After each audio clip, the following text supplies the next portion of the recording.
নমস্কার, আমি চিত্রিতা। তোমাদের যারা যারা এসএসসি দিচ্ছ সমস্ত ছাত্রছাত্রীদেরকে বা যারা দেখছো দর্শকদের সবাইকে বৈঠকি এডুকেশনাল ইনস্টিটিউটের চ্যানেলে স্বাগত। অলরেডি আমাদের পিএসসির নোটিফিকেশন কিন্তু এসে গিয়েছে। সেপ্টেম্বরে পরীক্ষা, অর্থাৎ খুব কম সময় বাকি আছে। পিএসসি সিলেবাসটা আমরা জানি মোটামুটি ছোটখাটোই সিলেবাস, খুব বড় নয়। কাজেই কয়েক মাসের মধ্যে কিন্তু চাইলে পড়াশুনো করলে নিয়ম মতন মক টেস্ট দিলে কোয়ালিফাই করা খুব একটা কঠিন ব্যাপার নয়। সেই কারণেই আমি পরামর্শ দেব যে প্রত্যেকে খুব তাড়াতাড়ি পড়াশোনা সিরিয়াসলি শুরু করে দাও, সিলেবাস যাতে সময় মতন কমপ্লিট হয়ে যায়। যদি তোমরা অলরেডি আমাদের বৈঠক এডুকেশনাল ইনস্টিটিউটে অলরেডি বাংলার কোচিং কিন্তু চালু হয়ে গেছে। প্রচুর ছাত্রছাত্রী কিন্তু অলরেডি এনরোল করে নিয়েছে, তারা মক টেস্ট দেওয়ার সুযোগ পাচ্ছে। তোমরা যদি পড়তে চাও, তোমরা যদি রেগুলার মক টেস্ট দিয়ে নিজেকে তৈরি করতে চাও, খুব তাড়াতাড়ি তোমরা এখানে যোগাযোগ করতে পারো। নিচে নাম্বার দেওয়া রয়েছে, তোমরা এই নম্বরে যোগাযোগ করে কোর্স ফি ডিটেলস সমস্ত কিছু ক্লাসেস সম্পর্কে জেনে নিতে পারো। আচ্ছা, আজকে আমরা যে বিষয়টা পড়বো সেটা হলো সিলেবাসের অন্তর্ভুক্ত একটি কাব্যগ্রন্থের নাম বনলতা সেন। বনলতা সেনের প্রথম 5টি কবিতা আমাদেরকে পড়তে হবে। এই প্রথম 5টি কবিতা যে আমরা আজকে পড়বো আজকের ক্লাসে, সেই 5টা কবিতা পড়ার আগে বনলতা সেন কাব্যের প্রকাশকাল এবং কাব্যটি যখন 3 ধাপে প্রকাশিত হয়েছে সেই সমস্ত তথ্য কিন্তু আমাদেরকে মনে রাখতে হবে। আগেই বলে দিই যে পিএসসি এমন একটি পরীক্ষা, যেহেতু এটি কম্পিটিটিভ পরীক্ষা, সেহেতু আমাদের এই ক্লাসগুলোতে সাহিত্য আলোচনা করা বা কবিতা নিয়ে বিস্তারিত ব্যাখ্যা করা, আহ, আহ, বিস্তৃত আলোচনা করার পরিসর কিন্তু কম।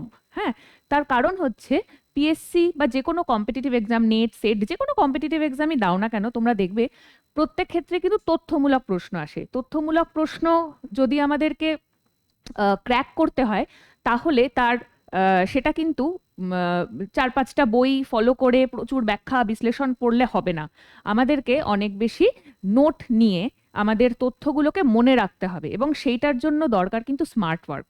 সেইটার জন্য কিন্তু শুধুমাত্র তথ্য মুখস্থ করে গেলাম তাহলে সেটা মনে থাকবে না। সেই তথ্য মনে রাখার জন্য আমাদের কিছু পদ্ধতি অবলম্বন করতে হবে। সেই পদ্ধতিগুলো শেখানোর জন্যই কিন্তু আজকে আমরা এই ক্লাসের আয়োজন করেছি। আচ্ছা, প্রথমে বনলতা সেনের আমরা জানি যে প্রথম 5টি কবিতা আছে। 5টি কবিতাতে ঢোকার টেক্সটগুলো পড়বা, আমরা প্রত্যেকটা টেক্সট আলাদা আলাদা করে পড়বো, এবং কবিতা কিভাবে কম্পিটিটিভ এক্সামের জন্য পড়তে হয় সেই পদ্ধতিটা আজকে আমি তোমাদেরকে বলবো। কবিতা, আমরা জানি যে কবিতার থেকে জেনারেলি তথ্যই আসে।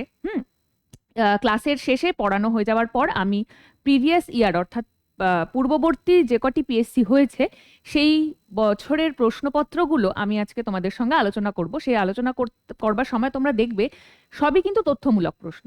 কাজেই আমাদেরকে কবিতার লাইন ধরে ধরে, পংক্তি ধরে ধরে, আহ, মানে শব্দ ধরে ধরে আমাদের তথ্য মনে রাখতে হবে। ঠিক আছে, এবার সেটা মনে রাখার কিছু সহজ উপায় আছে।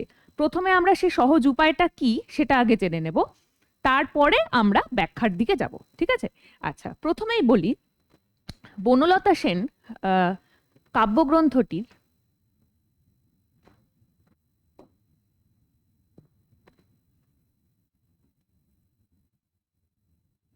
বনলতা সেন এই যে কাব্যগ্রন্থটি, এই কাব্যগ্রন্থটির যে কটি কবিতা বর্তমানে গ্রন্থাকারে প্রকাশিত হয়েছে, সেই কবিতাগুলির যে রচনা কাল 1332 থেকে 1346 বঙ্গাব্দ।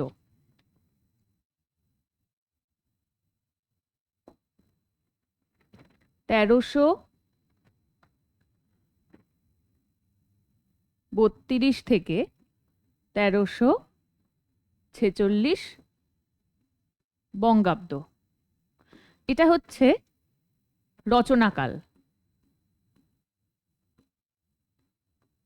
ঠিক আছে, অর্থাৎ কবি জীবনানন্দ দাশ এই কাব্যের যে কবিতাগুলি অন্তর্ভুক্ত করা হয়েছে সেই কবিতাগুলি লিখছেন মোটামুটি এই সময়কালটাতে।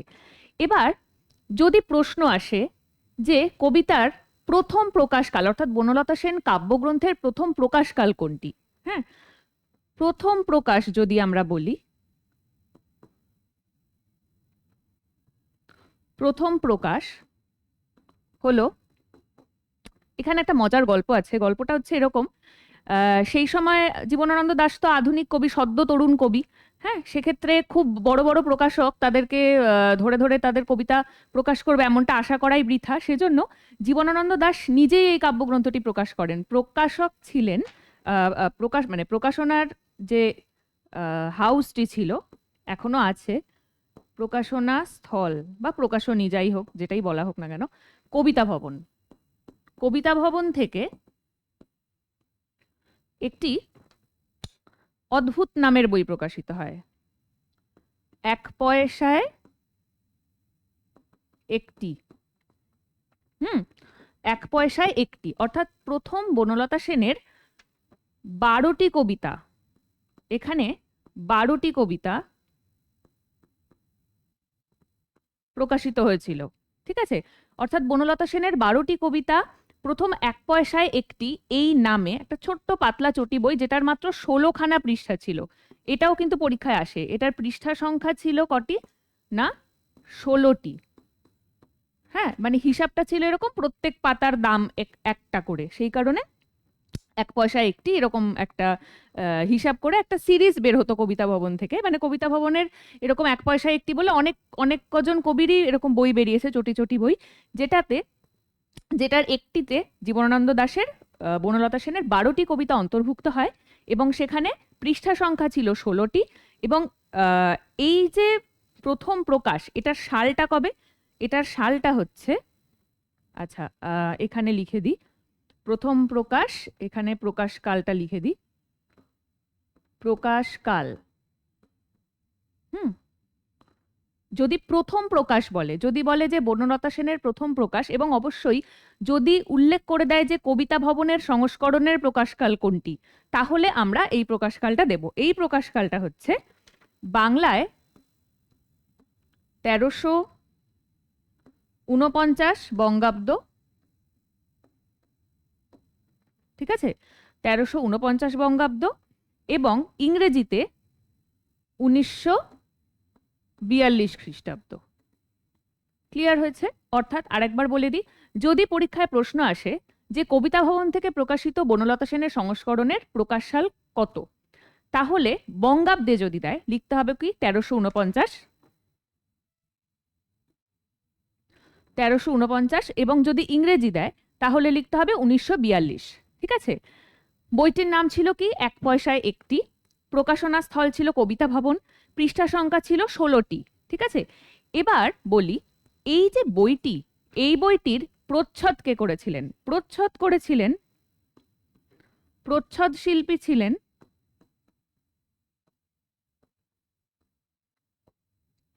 শম্ভু সাহা। ঠিক আছে, এই প্রত্যেকটা ইনফরমেশন ভীষণ গুরুত্বপূর্ণ। প্রচ্ছদ শিল্পী, প্রথম প্রকাশ, হ্যাঁ, বইটির নাম, যেহেতু বনলতা সেন নামে প্রকাশিত হয়নি সেই কারণে, প্রকাশনা সংস্থা, পৃষ্ঠা, এবং সময়কাল। ঠিক আছে, এবং রচনাকাল। বোঝা গেল? আচ্ছা, এবারে আমরা চলে যাব বনলতা সেন কাব্যগ্রন্থের দ্বিতীয় সংস্করণ যেটা, সেটা। আচ্ছা, এবার দ্বিতীয় সংস্করণে আমরা চলে যাব। বনলতা সেনের, আমি একটা চার্ট করে দিই তোমাদের, তাহলে মনে রাখতে সুবিধা হবে। প্রথমটা বেরোচ্ছে কবিতা ভবন থেকে, 1 পয়সায় একটি, এটা হচ্ছে নাম। হ্যাঁ, এটার প্রকাশকাল কত বললাম? 1942, অর্থাৎ 1349। ঠিক আছে, এটা প্রথম। দ্বিতীয় প্রকাশকাল, দ্বিতীয় প্রকাশনা, দ্বিতীয় সংস্করণ। দ্বিতীয় সংস্করণ কোনটা? এই দ্বিতীয় সংস্করণের আগে আরেকটা জিনিস একটু বলি, সেটা হচ্ছে বনলতা সেনের যে 12টা কবিতা প্রথমে কবিতা ভবন থেকে প্রকাশিত হয়েছিল যে সংস্করণ, সেই 12টা কবিতা জীবনানন্দ মহাপৃথিবী বলে তার যে কাব্যগ্রন্থটি আছে, সেই মহাপৃথিবী কাব্যগ্রন্থের অন্তর্ভুক্ত করেন। ঠিক আছে, তাহলে আমরা এখানে তো 12টি কবিতা ছিল, 12টি কবিতা ছিল, কবিতা সংখ্যা কবিতা সংখ্যা ছিল 12। এই 12টি কবিতা তিনি সংযুক্ত করলেন মহাপৃথিবী কাব্যগ্রন্থে। ঠিক আছে, এই মহাপৃথিবী কাব্যগ্রন্থটি সেই সময় প্রকাশিত হয়েছিল পূর্বাশা লিমিটেড থেকে।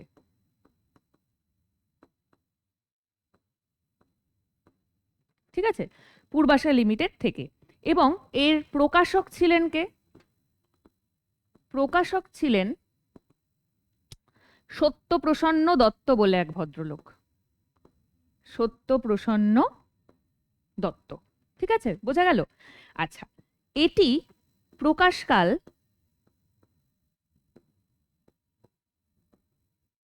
1944 খ্রিস্টাব্দ। বোঝা গেল? অর্থাৎ কবিতা ভবনের যে সংস্করণ, সেখানের 12টি কবিতা অন্তর্ভুক্ত হয়ে গেল মহাপৃথিবী কাব্যগ্রন্থে, এবং মহাপৃথিবী কাব্যগ্রন্থের প্রকাশক ছিলেন সত্যপ্রসন্ন দত্ত। বইটি বেরিয়েছিল পূর্বাশা লিমিটেড থেকে এবং এর প্রকাশকাল হচ্ছে 1944 খ্রিস্টাব্দ। বোঝা গেল? আচ্ছা, এবার এটা কি চলে এলো?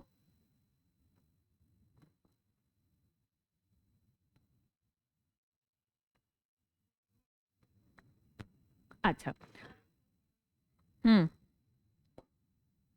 এবার আমরা পরেরটায় চলে যাই। হ্যাঁ, এটা হচ্ছে তৃতীয়ত, এবং এটাই কিন্তু সর্বশেষ সংস্করণ, এবং এটি জীবনানন্দের জীবদ্দশায় কিন্তু প্রকাশিত হয়েছিল।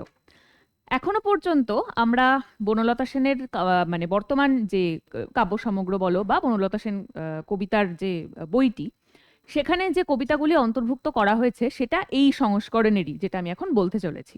দেখো, এটি প্রকাশিত হয়েছিল সিগনেট প্রেস থেকে। খুব ইম্পর্টেন্ট, সিগনেট প্রেস। তোমরা সকলেই সিগনেট প্রেসের নাম শুনেছ, খুব বিখ্যাত একটি প্রকাশনা সংস্থা সিগনেট প্রেস থেকে। হ্যাঁ, সালটা কত? 1952। খুব গুরুত্বপূর্ণ। আচ্ছা, বাংলায় যদি এটা বাংলায় জিজ্ঞেস করে তাহলে লিখতে হবে কি? শ্রাবণ 1359। ঠিক আছে, শ্রাবণ 1359। আচ্ছা, তারপরে এই বইটির প্রকাশক, খুব মন দিয়ে এই তথ্যগুলো কিন্তু পড়বে। প্রকাশক কে ছিলেন? দিলীপ কুমার গুপ্ত। এই বইটির প্রকাশক ছিলেন দিলীপ কুমার গুপ্ত। আচ্ছা, এরপর বলি, এই বইটিতে কিন্তু পৃষ্ঠা সংখ্যা কত ছিল? মোট 49টি পৃষ্ঠা সংখ্যা। আচ্ছা, এরপর বলি, এই বইটির মূল্য কত ছিল, অর্থাৎ কত দাম ছিল? কত দাম ছিল? 2 টাকা। ঠিক আছে, অর্থাৎ আমরা কি কি পেলাম? সিগনেট প্রেস অর্থাৎ প্রকাশনা সংস্থা, প্রকাশকাল, হ্যাঁ, এটা হচ্ছে প্রকাশকাল, এটা হচ্ছে প্রকাশকের নাম, এটা হচ্ছে কত পৃষ্ঠা, এটা হচ্ছে মূল্য কত ছিল। বোঝা গেল? এরপরে আরো একটা জিনিস খুব গুরুত্বপূর্ণ, সেটা হচ্ছে এখানে তো 12টা কবিতা এসেছিল, আমরা অলরেডি পড়ে নিয়েছি। এই 12টা কবিতা মহাপৃথিবীতে ট্রান্সফার হয়েছিল, এই 12টা কবিতাই আবার এখানে ট্রান্সফার হয়। ঠিক আছে, এই 12টা কবিতা পাশাপাশি মহাপৃথিবী থেকে, মানে মূল মহাপৃথিবী, এখন মহাপৃথিবী কাব্যগ্রন্থ বলতে আমরা যে বিশাল কাব্যগ্রন্থটি পাই, সেখান থেকে আরো 18টি কবিতা এই সংস্করণটিতে অন্তর্ভুক্ত করা হয়। ঠিক আছে, দুটো মিলিয়ে মোট 30টি কবিতা ছিল বনলতা সেন কাব্যগ্রন্থের অন্তর্গত। ঠিক আছে, বোঝা যাচ্ছে? এগুলো সবই তোমরা নোটসে পেয়ে যাবে। তবুও ভালো করে যদি মন দিয়ে শোনো, তাহলে বুঝতে পারবে যে এটা কিন্তু শুনলে অনেক বেশি মনে থাকে। হ্যাঁ, মন দিয়ে যদি ক্লাসটা একটু শোনো, শুনলে কিন্তু মুখস্থ হয়ে যায়। ঠিক আছে, আলাদা করার পড়বার দরকার হয় না। আচ্ছা, 12টা প্লাস 18টা মোট 30টি কবিতা। একটু বোর্ডটা ফলো করো, আর মন দিয়ে আমি যেগুলো বলছি সেগুলো শোনো। তাহলে এই হচ্ছে প্রকাশনার গল্প। আরেকবার একটু সাম আপ করে দিই, কেননা এই জায়গা থেকে না প্রচুর প্রশ্ন আসতে পারে। প্রথম সংস্করণের প্রকাশক কে ছিলেন? প্রথম সংস্করণ কোন প্রকাশনা থেকে প্রকাশিত হয়েছিল? হ্যাঁ, এটার কবিতা সংখ্যা কত ছিল? হ্যাঁ, এবং বইটির নাম কি ছিল? বনলতা সেন কাব্যগ্রন্থের প্রথম সংস্করণের নাম কি ছিল? এই ধরনের প্রচুর প্রশ্ন আসতে পারে। সুতরাং এটা হচ্ছে প্রথম সংস্করণ, কবিতা ভবন, 1 পয়সায় একটি, 1942 সালে 12টি কবিতা প্রকাশিত হয়। এটা হচ্ছে প্রথমটা। দ্বিতীয় সংস্করণ, এখানকার 12টি কবিতায় মহাপৃথিবী বলে যে কাব্যগ্রন্থটি সেটার অন্তর্ভুক্ত করা হয়, যেটি পূর্বাশা লিমিটেড থেকে প্রকাশিত হয়েছিল। প্রকাশক ছিলেন সত্যপ্রসন্ন দত্ত, প্রকাশক হচ্ছে 1944। ঠিক আছে। আচ্ছা, তৃতীয় এবং শেষ সিগনেট প্রেস থেকে প্রকাশিত হয় 1952 সালে। বাংলায় যদি জিজ্ঞেস করে, শ্রাবণ 1359। প্রকাশক ছিলেন দিলীপ কুমার গুপ্ত।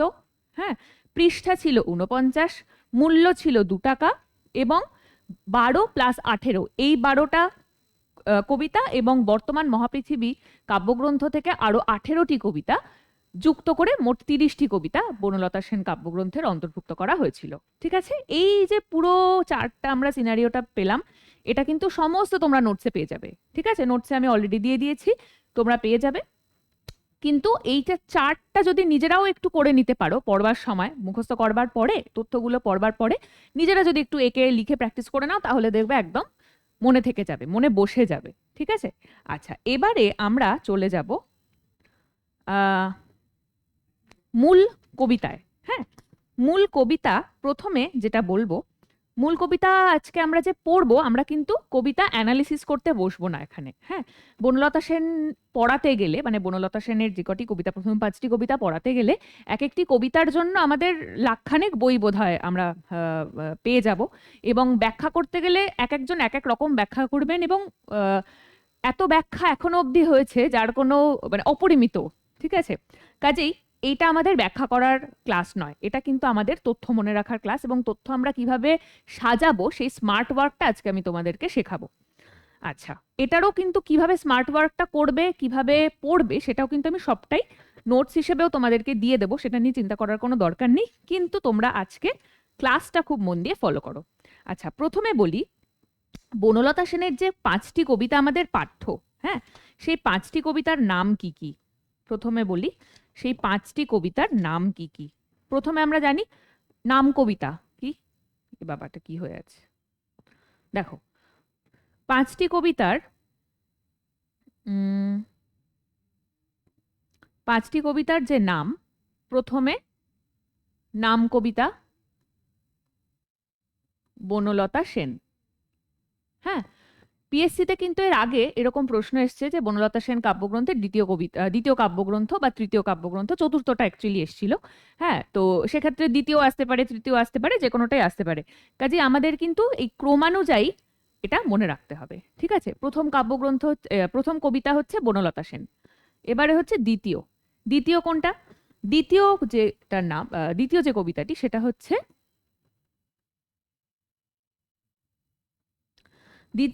সেটা হচ্ছে 20 বছর পরে। ঠিক আছে, 20 বছর পরে, এটা হচ্ছে দ্বিতীয় কবিতা।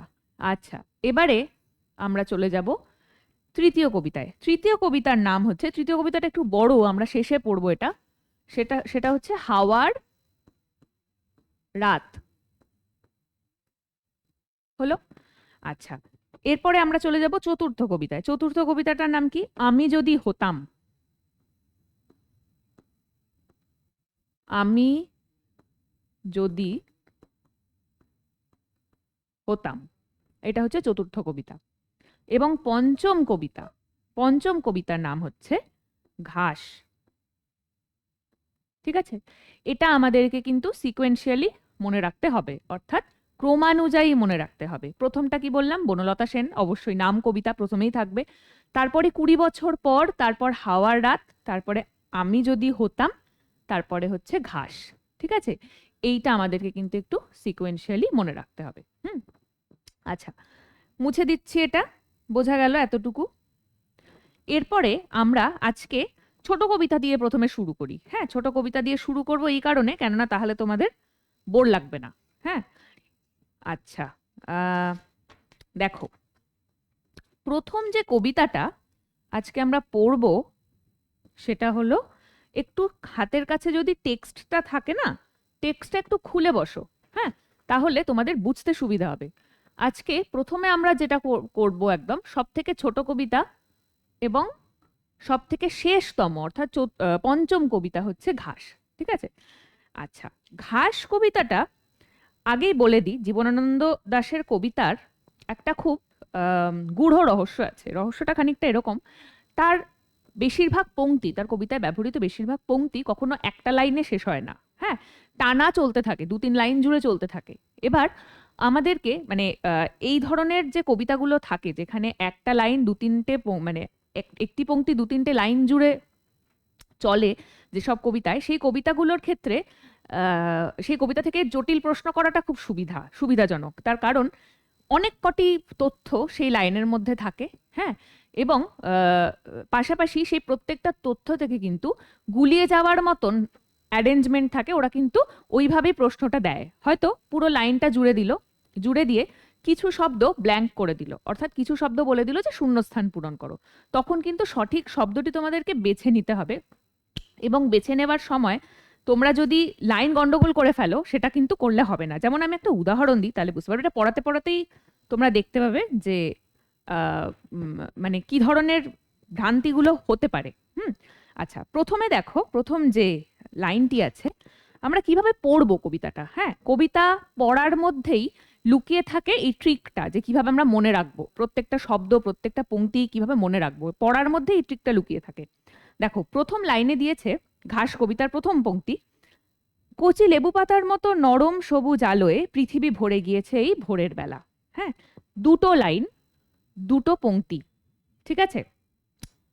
অথচ বাক্য কিন্তু একটাই। তোমরা যদি এইভাবে পড়ো, কচি লেবু পাতার মতো নরম সবুজ আলোয় বলে থেমে গেলাম, তাহলে কোনো অর্থ দাঁড়াবে না। অর্থটা তখনই স্পষ্ট হবে যখন আমরা দুটো লাইন পর পর পড়ব। কচি লেবু পাতার মতো নরম সবুজ আলোয় পৃথিবী ভরে গিয়েছে এই ভোরের বেলা। কাঁচা বাতাবি লেবুর মতো সবুজ ঘাস, তেমনি সুঘ্রাণ, হরিণেরা দাঁত দিয়ে ছিঁড়ে নিচ্ছে। আমারও ইচ্ছা করে এই ঘাসের এই ঘ্রাণ হরিত মদের মতো গেলাসে গেলাসে পান করি। এই ঘাসের শরীর ছানি চোখে ঘষি, ঘাসের পাখনায় আমার পালক, ঘাসের ভেতর ঘাস হয়ে জন্মাই কোনো এক নিবিড় ঘাস মাতার শরীরের সুস্বাদ অন্ধকার থেকে নেমে। ব্যাস, ছোট্ট একটা কবিতা, কিন্তু প্রত্যেকটা লাইন, প্রত্যেকটা পংক্তি আলাদা আলাদা লাইনে সুসজ্জিত রয়েছে। কিন্তু বাক্যগুলো দেখো, বাক্যগুলোর বিন্যাস যদি আমরা লক্ষ্য করি তাহলে দেখব একটা বাক্য দুটো লাইন, 3টে লাইন জুড়ে রয়েছে। ঠিক আছে? সেই কারণে আমরা যখন পিএসসি বা যে কোনো কম্পিটিটিভ এক্সামের জন্য কবিতা পড়ব, আমরা কি করব, ওই লাইনগুলোকে ছোট ছোট তথ্যে ভেঙে নেব। কিরকম, একটু উদাহরণ দিই। দেখো, প্রথমে রয়েছে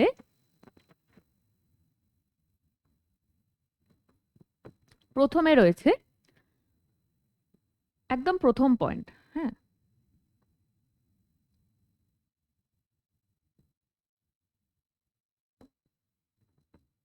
হুম, একদম প্রথম পয়েন্ট।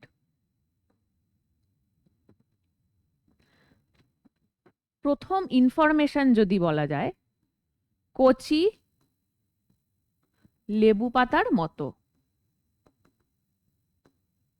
অর্থাৎ এই যে বলা হচ্ছে যে পৃথিবী ভরে গেছে, কিসে ভরে গেছে না, কচি লেবু পাতার মতো নরম সবুজ আলো।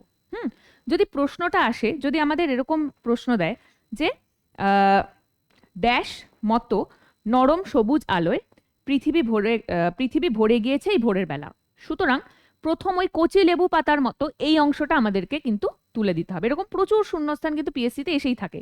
শূন্যস্থান পূরণ হচ্ছে এমন একটা প্রশ্ন, হয়তো দেখতে খুব সহজ লাগে, কিন্তু জীবনানন্দের কবিতার যেহেতু একই ধরনের শব্দ বারংবার পুনর্বার ব্যবহৃত হয়, সে কারণে গুলিয়ে যাওয়ার সম্ভাবনা মারাত্মক থাকে। হ্যাঁ, সেই কারণে অ্যাকচুয়ালি শূন্যস্থান পূরণের প্রশ্নগুলো দেয়, যাতে গুলিয়ে যায়, যাতে আমরা ভুল করি বারংবার।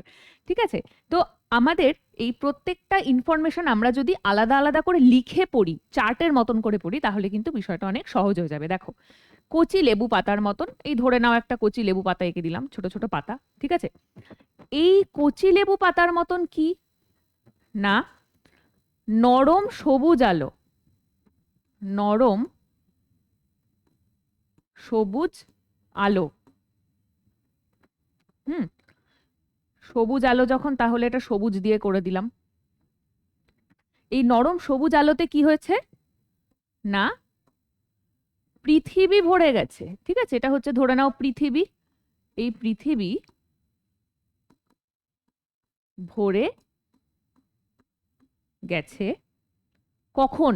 এই পুরো ঘটনাটা কখন ঘটছে? এই পুরো ঘটনাটা ঘটছে কিন্তু ভোরবেলা। তাহলে এটা বরং হলুদ দিয়ে করি, ভোরবেলা। তাহলে দেখো এই একটা লাইন থেকে আমরা কত কিছু পেয়ে গেলাম, কত কটা তথ্য। কচি লেবু পাতার মতো নরম সবুজ আলোয় পৃথিবী ভরে গেছে, কখন না ভোরবেলা, ঠিক আছে। এই প্রত্যেকটা লাইনকে আমরা এইভাবে একে একে পড়বো, তাহলে দেখবে জীবনে কোনোদিনও ভোলার চান্সই নেই। হুম, এটা হয়ে গেল আমাদের প্রথম লাইন, মুছে দিই। আচ্ছা, এরপরে দেখো পরের যে লাইন, পরের লাইন কি বলছে? কচি বাতাবি লেবুর কচি বাতাবির মতো সবুজ ঘাস তেমনি সুঘ্রাণ হরিণেরা দাঁত দিয়ে ছিঁড়ে নিচ্ছে। অর্থাৎ এখানে আমরা কি কি তথ্য পাচ্ছি দেখো, যে সবুজ ঘাস যেগুলো কিনা হরিণেরা দাঁত দিয়ে ছিঁড়ে ছিঁড়ে খেয়ে নিচ্ছে, সেই সবুজ পাতার রূপটা কেমন কেমন দেখি আমরা। বলছে কি কাঁচা বাতাবির মতো, কাঁচা বাতাবির মতো, ঠিক আছে। পাশাপাশি সেই ঘাসের আছে কি না সুঘ্রাণ, অর্থাৎ খুব সুন্দর গন্ধ, তাই তো। এটা মূর্ধন্য। এটা কিসের? এটা হচ্ছে সবুজ ঘাসের সম্পর্কে বলা হচ্ছে। সেই সবুজ ঘাসটি কেমন না বাতাবির মতো তার রং এবং সুগন্ধি সুঘ্রাণ রয়েছে, ঠিক আছে। এবার এটার সঙ্গে কি হচ্ছে না হরিণেরা দাঁত দিয়ে ছিঁড়ে নিচ্ছে,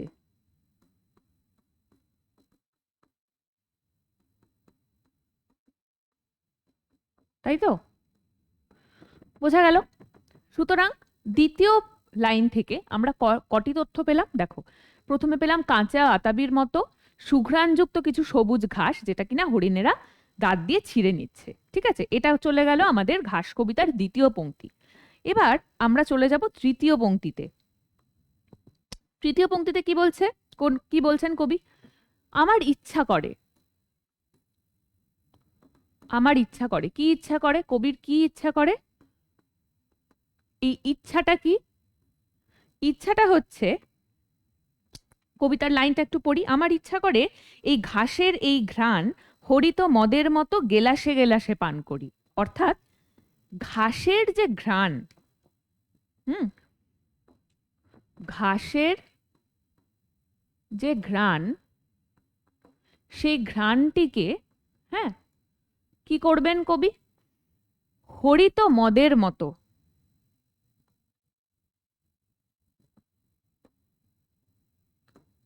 হরিত মদের মতো গেলাসে গেলাসে, এটা গ্লাস ধরে নেওয়া যেতে পারে, পান করতে চাইছেন। অর্থাৎ এই যে জায়গাটা, এখান থেকে কিন্তু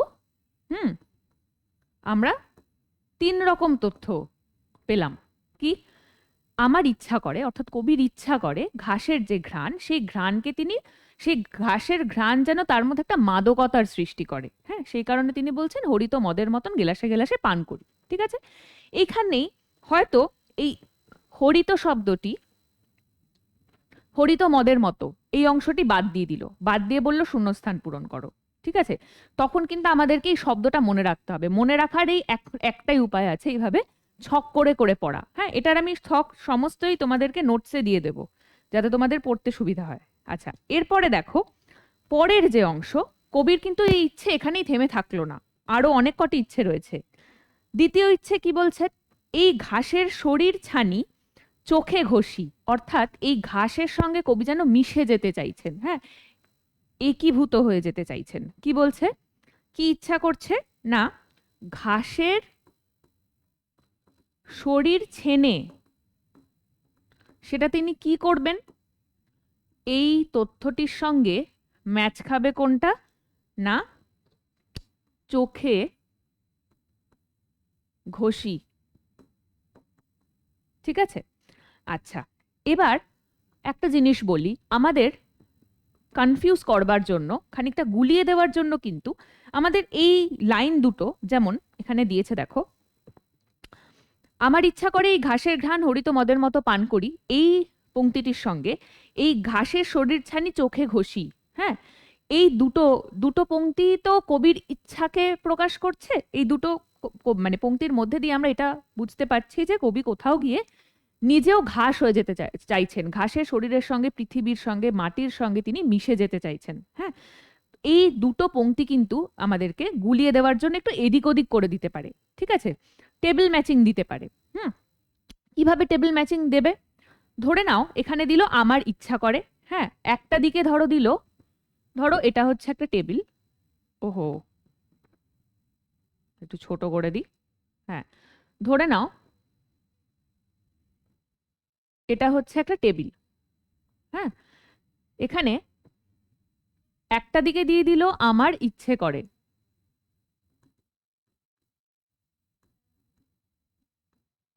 অন্যদিকে আরেকটা লাইন এই দিকে দিয়ে দিল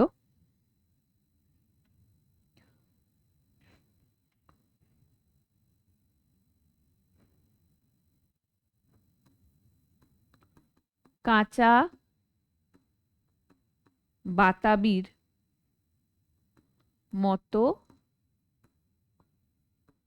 সবুজ ঘাস, অন্যদিকে এদিকে দিল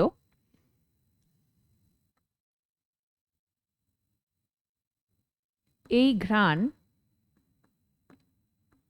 হরিত, এটার পুরোটা লিখছি না, হরিত মদের মতো পান করি। ঠিক আছে, পুরোটা লেখার জায়গা নেই বলে আর লিখছি না। আচ্ছা, পাশাপাশি এটার সঙ্গে দিয়ে দিল চোখে ঘষি। আমাদের সহজেই ভুল হয়ে যেতে পারে, পরের পংক্তিতেও ছিল যে এই ঘাস তিনি চোখে, মানে ঘাসের সঙ্গে তার সমস্ত দৃষ্টিকে তিনি একীভূত করে নেবেন, সেই চোখে ঘষা মানে তো সত্যি সত্যি ঘাস চোখে ঘষবে না কেউ, অর্থাৎ চোখের যে দৃষ্টি, সেই দৃষ্টির সঙ্গে তিনি ঘাসের যে সবুজতা, সেই সবুজতাকে তিনি একীভূত করে দিতে চাইছেন। সেক্ষেত্রে কিন্তু আমাদের চুজ করে নিতে হবে যে কোনটা রাইট অপশন।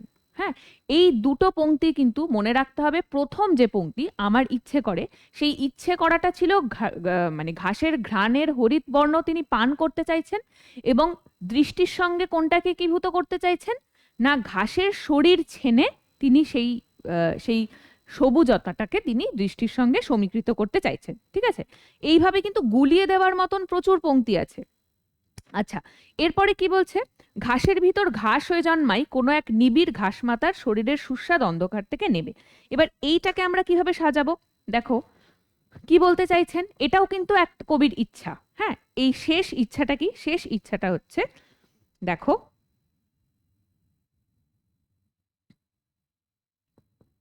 শেষ ইচ্ছা হচ্ছে ঘাসের ভিতরে তিনি ঘাস হয়ে জন্মাতে চাইছেন। ঠিক আছে, এবার এই জন্ম তো তখনই হবে যদি তার মাতা হয় কোনো ঘাস, তাই না? সেই কারণে তিনি বলছেন কি না, দেখো এই পংক্তিটাতে দেওয়া হচ্ছে যে ঘাস মাতার মতো,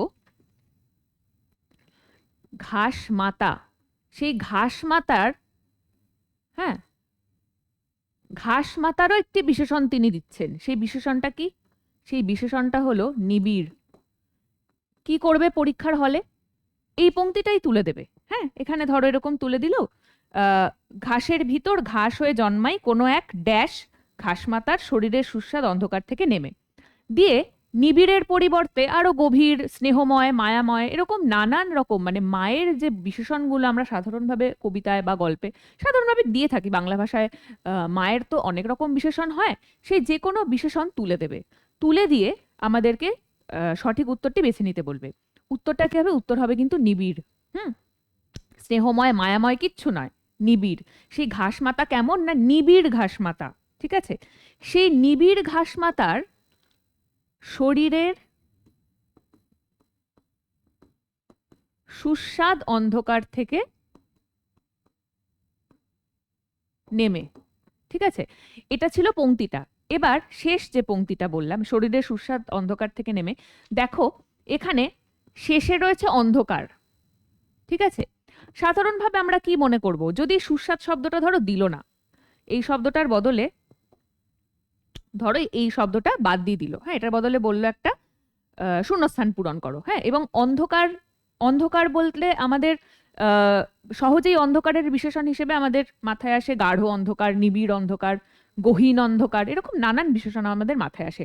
আমাদের আমাদের যদি বিষয়টা পড়া না থাকে আমরা বুঝতেই পারবো না যে অন্ধকার সুস্বাদ বিশেষণ দিয়েও মানে বর্ণনা করা যায়, এখানেই জীবনানন্দের বিশেষত্ব। হ্যাঁ, সুতরাং আমাদের কিন্তু এই সুস্বাদ শব্দটা আলাদা করে হাইলাইট করে রাখতে হবে।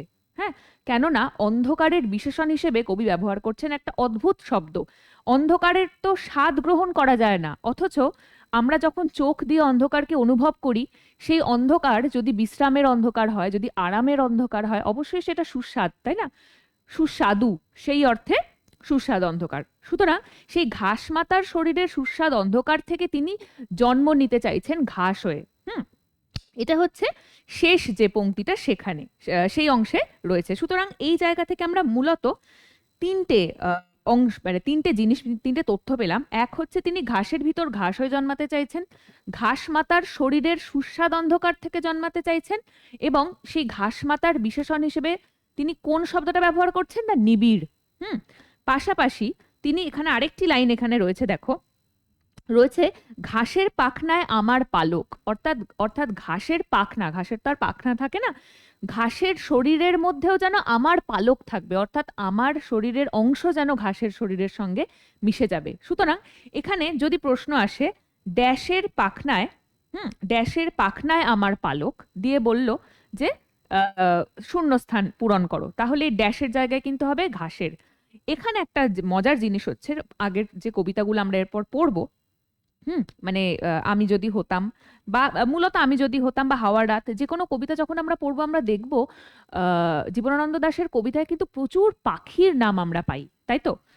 আমরা এটা জানি যে আমরা প্রচুর পাখির নাম আমরা পাই। এবার খুব সহজেই গুলিয়ে দেওয়ার জন্য কোনো একটি পাখির নাম, বা জীবনানন্দের কবিতায় এত পাখির নাম ব্যবহার করা হয়েছে, সেরকমই পুনরায় ব্যবহৃত বা পুনর্ব্যবহৃত সেরকম কোনো পাখির চারটে নাম বের করে নেওয়া কিন্তু বা তিনটে নাম বের করে নেওয়াটা কিন্তু কোনো অসম্ভব কাজ নয়। হ্যাঁ, পরীক্ষকেরা প্রশ্নটাকে এমন ভাবেই সাজাবেন যাতে আমরা বুঝতে না পারি। হয়তো দিয়ে দিল ড্যাশের পাখনায় আমার পালক, হ্যাঁ, অপশানে দিয়ে দিল বনহংস, বনহংসী, হুম, কিংবা ধরো আহ উম, আহ, যেটা পেঁচা বারংবার উঠে এসছে জীবনানন্দের কবিতায়। হ্যাঁ, এবার আমরা কিভাবে বুঝবো যে সেটা তো পাখি নয়?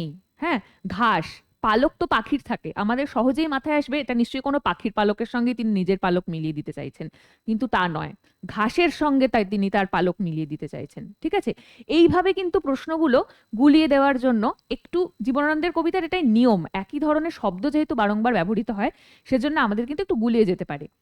এইভাবে পড়লে কিন্তু তোমাদের মনে থেকে যাবে। ঠিক আছে, আচ্ছা, এবারে আমরা চলে আসি, এটা চলে গেল শেষ কবিতা, বনলতা সেনের, শেষ বলবো না, বনলতা সেনের বনলতা সেন কাব্যগ্রন্থের পঞ্চম কবিতা ঘাস। এবারে আমরা পড়ব আমি যদি হতাম। হুম, আমি যদি হতাম এই কবিতাটি ঘাসের থেকে একটু বড়, কিন্তু খুব একটা বড় নয় আর কি। ঠিক আছে, দেখো আমি যদি হতাম এই কবিতাটিতে আমাদের প্রথমে যেটা পড়তে হবে সেটা হলো আমি যদি হতাম। প্রথমে পিএসসির বা এসএসসি বা যে কোনো কম্পিটিটিভ এক্সামের পরীক্ষকদের খুব প্রিয় প্রশ্ন, সেটা হচ্ছে কটা পংক্তি কটা স্তবক। ঠিক আছে, এই স্তবকে কটা পংক্তি রয়েছে, মোট কটা পংক্তি রয়েছে, হ্যাঁ এই ধরনের প্রশ্নর সঙ্গে আমরা মোটামুটিভাবে পরিচিত। সেজন্য আমরা যখনই কোন একটা কবিতা পড়বো আমরা চেষ্টা করব টেক্সটার উপরে পংক্তি সংখ্যাটা গুনে নিয়ে পেন্সিল দিয়ে বা পেন দিয়ে নোট করে রাখা। নোটসে তো তোমরা পেয়ে যাবে, কিন্তু আমি বলবো যে তোমরা নিজেরাও মনে রাখার সুবিধার্থে এটা নিজেরা নিজেদের বইতে নোট করে অবশ্যই নিও। আচ্ছা, এবার দেখো আমি যদি হতাম এর প্রথম যে স্তবক, ঠিক আছে, আমরা প্রথমে প্রথম স্তবক পড়ব। প্রথম স্তবকে কি আছে প্রথমত বলি। প্রথম স্তবকে, আচ্ছা দেখা যাচ্ছে তো, আমি একটু এটা সরিয়ে দিয়ে দিকে। হ্যাঁ, প্রথম স্তবকে আছে 6টি পংক্তি। বোঝা গেল? প্রথম স্তবকে আছে কিন্তু টোটাল 6টি পংক্তি। আচ্ছা, এরপর দেখো প্রথমে তিনি কি বলছেন। প্রথমে কবিতার প্রথম স্তবকটা একটু পড়ি। বলছেন, আমি যদি হতাম বনহংস, বনহংসী হতে যদি তুমি, কোনো এক দিগন্তের জলশিরি নদীর ধারে ধান ক্ষেতের কাছে ছিপছিপে স্বরের ভিতর এক নিরালা নীড়ে। সেন্টেন্সটা এখনো কমপ্লিট হয়নি, বাক্যটা চলছে পুরো, মানে স্তবকটা ধরেই প্রায় বাক্যটা চলছে। হ্যাঁ, কিন্তু বাক্যটা আমরা এখন শেষ করব না, আগে আমরা প্রথম স্তবকটা নিয়ে একটু ভাবনা চিন্তা করব। কি বলছে, আমি যদি হতাম বনহংস, বনহংসী হতে যদি তুমি, তাহলে আমরা এটা মনে কিভাবে রাখবো। আচ্ছা, আমি কি, আমি হব কি না, আমি হব বনহংস, আর তুমি, তুমি হবে বনহংসী। ঠিক আছে, প্রথমেই আমরা এইভাবে লিখে নেব, আমি হব বনহংস আর তুমি হবে বনহংসী। হয়ে গেল প্রথম দুটো লাইন। দিগন্তে কে থাকবে, দিগন্তে একটি নদী থাকবে। হ্যাঁ, সেই নদীটির নাম কি, নদী যখন তাহলে নীল করে দিই। আচ্ছা, নদীটির নাম হলো জলশিরি নদী। আচ্ছা, এখানে একটা জিনিস বলার আছে, জীবনানন্দ দাশের খুব প্রিয় নদী ছিল ধানসিঁড়ি, এবং জলশিরি, অবশ্যই জলশিরি ব্যবহার করছেন তিনি এখানে। আমরা প্রচুর কবিতায় ধানসিঁড়ি নদীর প্রসঙ্গ পাবো। খুব সহজেই এই লাইনটিতে জলশিরি নদীর জলশিরি শব্দটাকে শূন্য করে দিয়ে, শূন্যস্থান করে দিয়ে অপশানে দিয়ে দেবে ধানসিঁড়ি, জলশিরি, গাঙ্গুর, এরকম প্রচুর নদীর নাম আমরা জীবনানন্দের কবিতাতে পাই। দিয়ে বলবে যে কোন নদীর কথা তিনি এখানে বলছেন। উত্তরটা কিন্তু জলশিরি হবে। এটা খুব গুরুত্বপূর্ণ একটা পয়েন্ট, কেননা এই এই কবিতাটা একটা অন্যতম কবিতা যেখানে ধানসিঁড়ি নয় জলশিরি নদীর কথা বলা হচ্ছে। ঠিক আছে, কাজে দিগন্তে রয়েছে জলশিরি নদী, পাশাপাশি আর কি আছে, আর আছে দেখো ধান ক্ষেতের কাছে, এটা একটা পয়েন্ট, এটা একটা পয়েন্ট, এটা একটা পয়েন্ট, আর এটা একটা পয়েন্ট। ধান ক্ষেতের কাছেও কিছু কিছু জিনিস আছে। ধান ক্ষেতের কাছে কি আছে, ধান ক্ষেতের কাছে আছে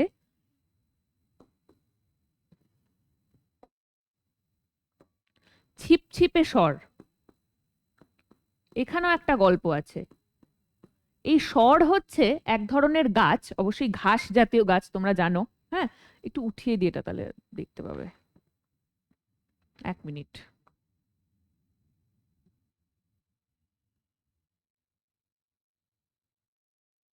মা এটা উঠছে না।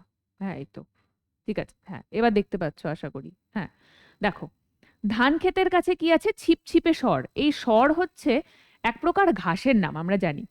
এবার দেখো, সাধারণভাবে ঘাস আমরা কি বলি, ঘাস সরু ঘাস হতে পারে, সতেজ ঘাস হতে পারে, হ্যাঁ, বা রঙিন স্বর হতে পারে।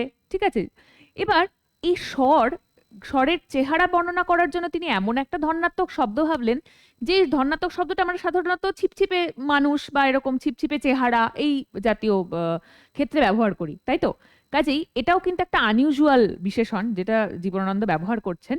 আমাদেরকে কিন্তু এই ছিপছিপে শব্দটার দিকে বেশ নজর রাখতে হবে। তার কারণ হয়তো ধান ক্ষেতের কাছে দিয়ে ছিপছিপে শব্দটাই তুলে দিল, মানে তুলে দিল বলে বলতে চাইছি মানে শূন্যস্থান করে দিল, দিয়ে অন্য যে কোনো শব্দ, অন্য কোনো ধর্ণাত্মক শব্দ অপশানে দিয়ে দিল। আমাদেরকে কিন্তু সঠিক শব্দটি চিনে নিতে হবে। ঠিক আছে, এরকম কিছু শব্দ আছে যে শব্দগুলো খুব কমন শব্দ, হ্যাঁ, অথচ একটু যেন অন্যরকম, মানে জীবনানন্দ দাশের বিশেষত্বই তো এইটা যে তিনি তার উপমা, তার রূপক ব্যবহারের বৈচিত্র্যের জন্যই তিনি এতটা মানে আমাদের চেতনার স্তরে ঢুকে যেতে পারেন। হ্যাঁ, তো এক্ষেত্রে আমরা মনে রাখবো এখানে স্বর বা এই ঘাসের বর্ণনা হিসেবে তিনি ব্যবহার করছেন ছিপছিপে শব্দটা। ঠিক আছে, এইটা এছাড়া আরেকটা পয়েন্ট আমরা এই স্তবকে পাবো, সেটা হচ্ছে নীড়। লাইনটা ছিল এরকম, লাইনটা ছিল এক নিরালা নীড়ে। হ্যাঁ, কাজেই নীড়টা কেমন, অর্থাৎ নীড় মানে আমরা জানি বাসা, নীড় কেমন না নিরালা, অর্থাৎ জনশূন্য, একাকী। ঠিক আছে, এখানে তার মানে আমরা এই কটা পয়েন্ট কিন্তু আমরা প্রথম স্তবক থেকে পেয়ে গেলাম। ঠিক আছে, বোঝা গেল। এইবারে আমরা চলে যাব দ্বিতীয় স্তবকে। দ্বিতীয় স্তবকে কি বলছে, দ্বিতীয় স্তবকটা এবার একটু পড়ি। দ্বিতীয় স্তবকটা একটু বড়। তাহলে আজ এই ফাল্গুনের রাতে ঝাউয়ের শাখার পিছনে চাঁদ উঠতে দেখে আমরা নিম্নভূমির জলের গন্ধ ছেড়ে আকাশের রূপালী শস্যের ভিতর গা ভাসিয়ে দিতাম। তোমার পাখনায় আমার পালক, আমার পাখনায় তোমার রক্তের স্পন্দন। নীল আকাশে খই ক্ষেতের সোনালী ফুলের মতো অজস্র তারা, শিরীষ বনের সবুজ রোমস নীড়ে সোনার ডিমের মতো ফাল্গুনের চাঁদ। আরো আছে, আমি পুরোটা পড়ছি না। প্রথমে আগে বলি দ্বিতীয় স্তবক। দ্বিতীয় স্তবকে প্রথমেই আমরা কি পাবো, এখানে হেডিং দিয়ে আমরা দ্বিতীয় স্তবক। এই দ্বিতীয় স্তবকের কটা পংক্তি আছে, গুণে দেখলে দেখবে 13টি পংক্তি আছে, মনে রাখতে হবে। ঠিক আছে, 13টি পংক্তি আছে।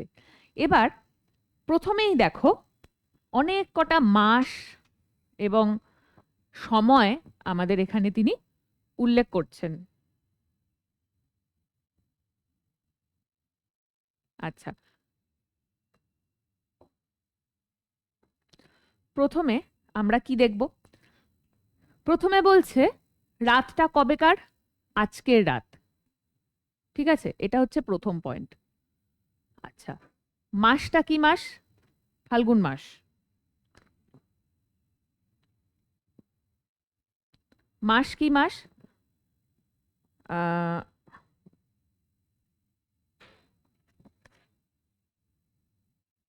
হুম মাস আমরা দেখব এমা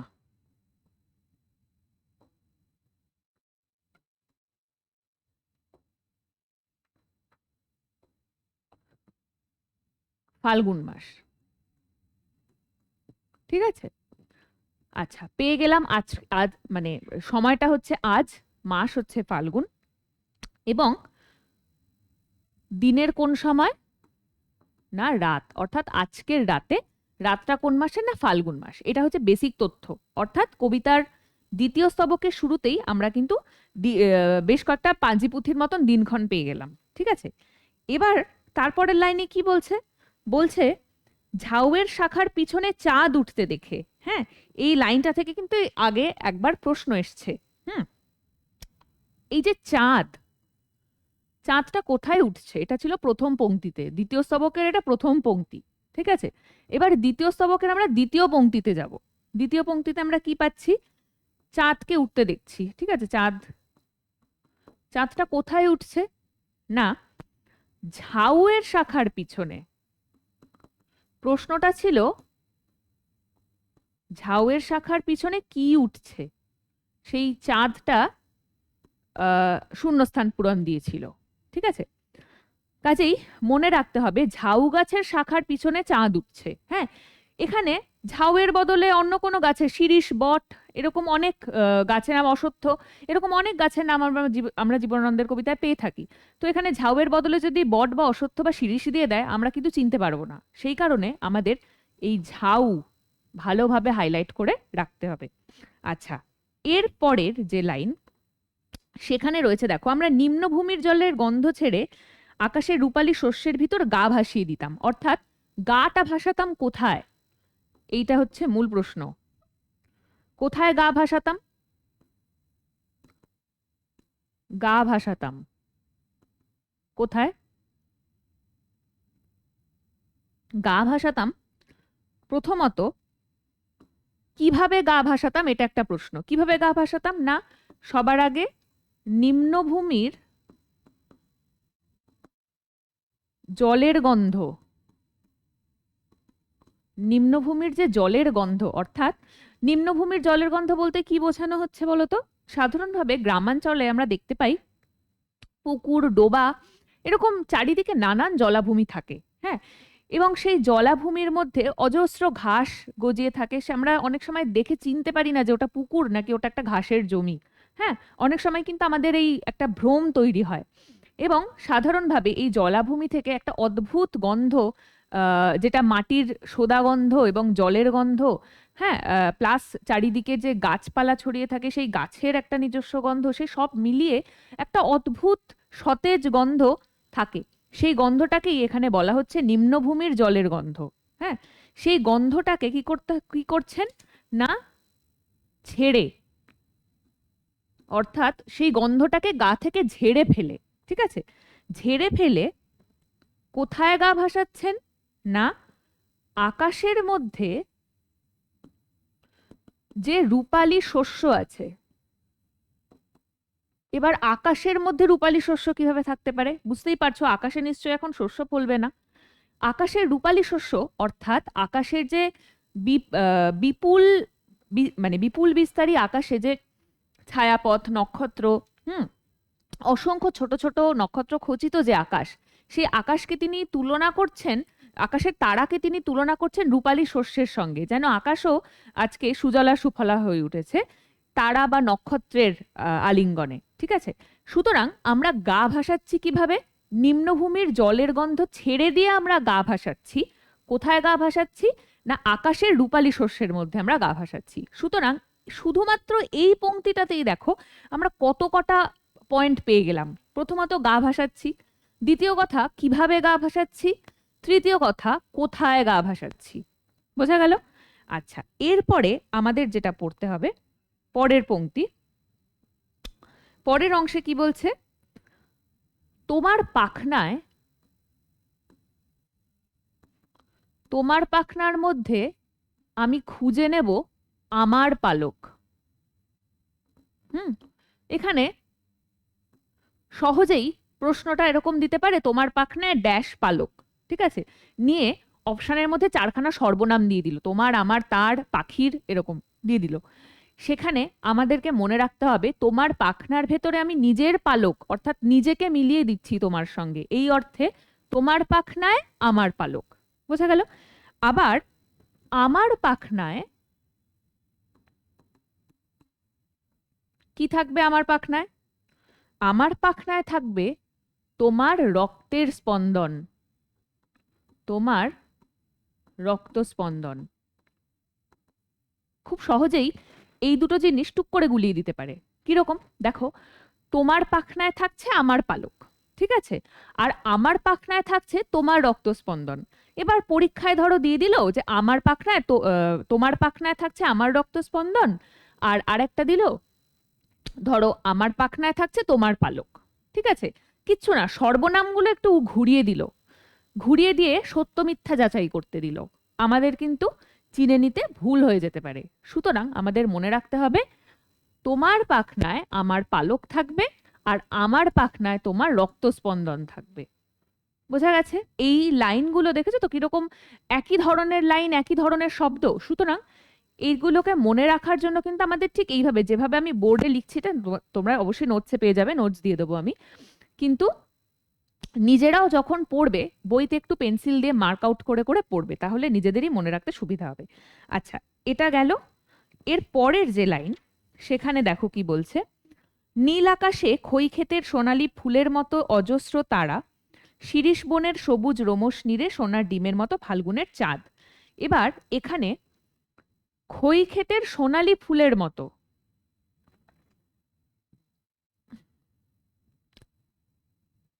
দেখো এখানে একটু বড় এই লাইনটা, কি বলছে, আকাশ কেমন? নীল, ঠিক আছে, এই আকাশের মধ্যে কি রয়েছে? খই ক্ষেতের সোনালী ফুলের মতো।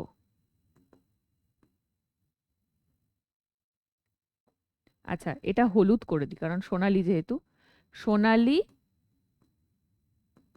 ফুলের মতো দেখো, প্রথমত আকাশ নীল, ঠিক আছে। খই ক্ষেতের সোনালী ফুলের মতন, অর্থাৎ প্রথমেই বলি খই, খই কথাটা বললে আমাদের সাদা রং মাথায় আসে, তাই তো? কিন্তু সাদা রং কিন্তু নয়, ফুলটা কেমন না সোনালী রঙের, মনে রাখতে হবে। এইটা আসলে কিন্তু শস্যের কথা বলা হচ্ছে না, কোনো ক্ষেতের কথাও বলা হচ্ছে না।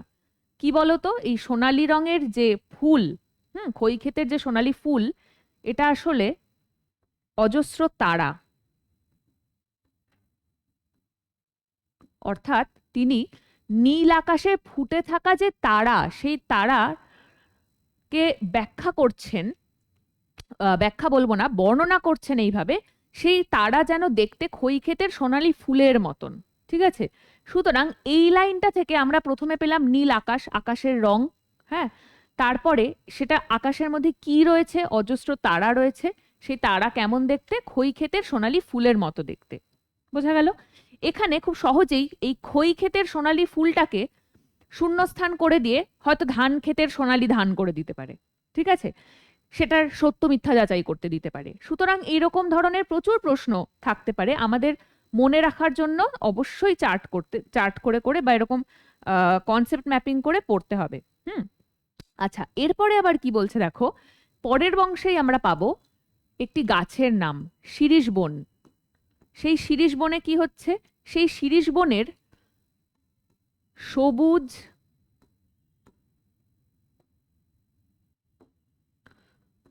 রোমশ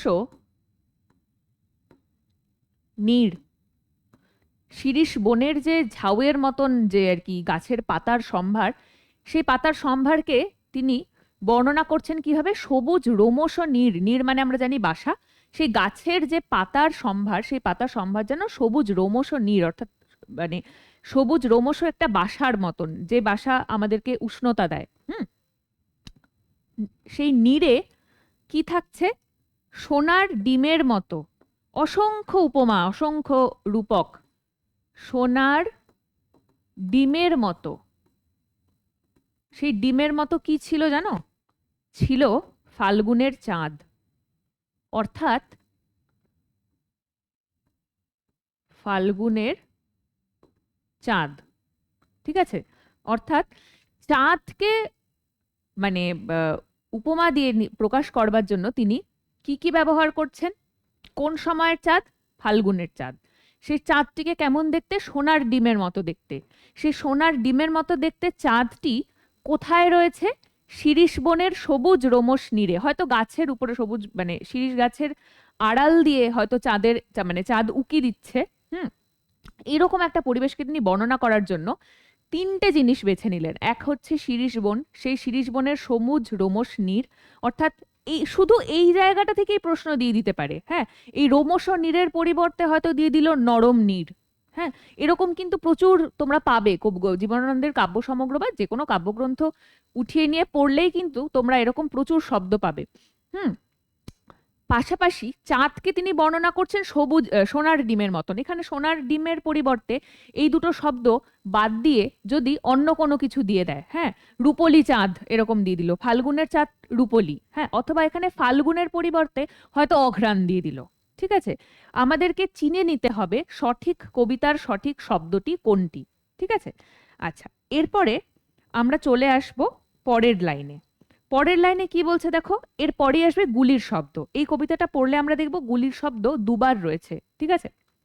দেখো, গুলির শব্দ এবং তারপরেই আমাদের গতিস্রোত, ঠিক আছে। এই আমাদের গতিস্রোত, এটা দিয়েও প্রশ্ন আসতে পারে, আমাদের গতিস্রোত, সেই গতিস্রোত কেমন না, তির্যক।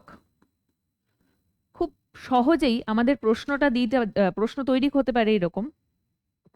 কি বলছে, আমাদের তির্যক গতিস্রোত, আমাদের পাখায় পিষ্টনের উল্লাস, আমাদের কণ্ঠে উত্তর হাওয়ার গান।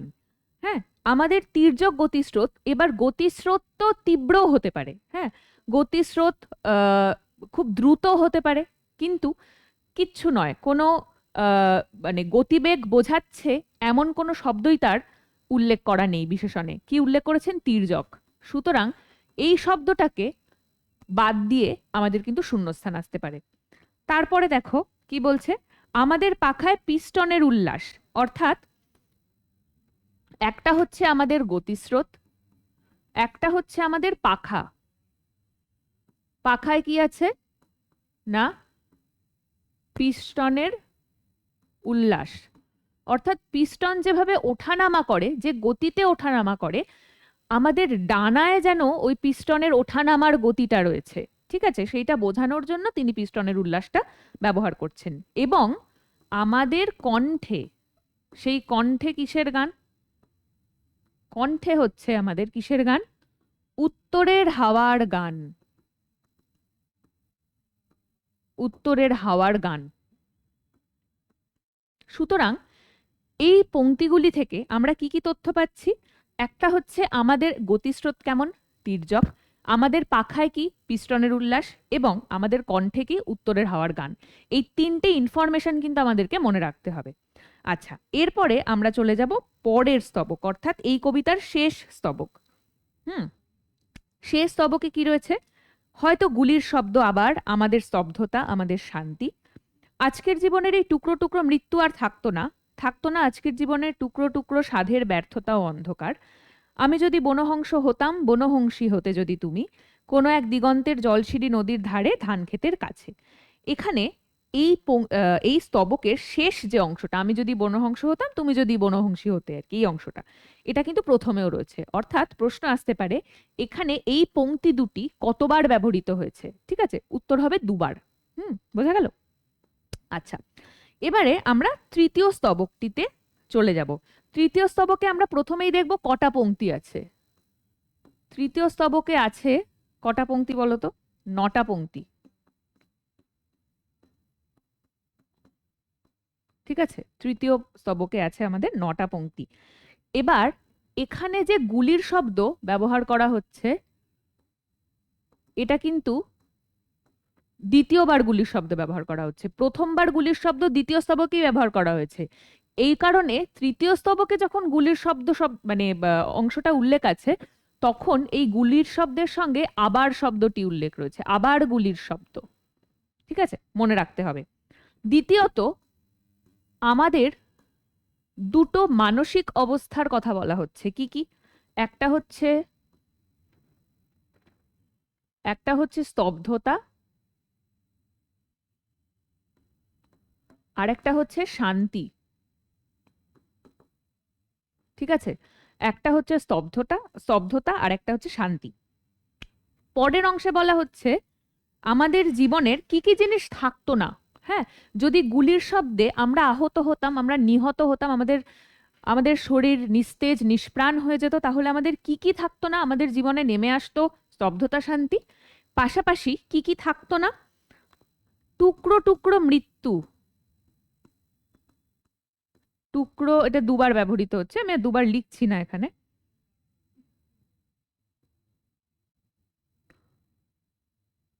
টুকরো টুকরো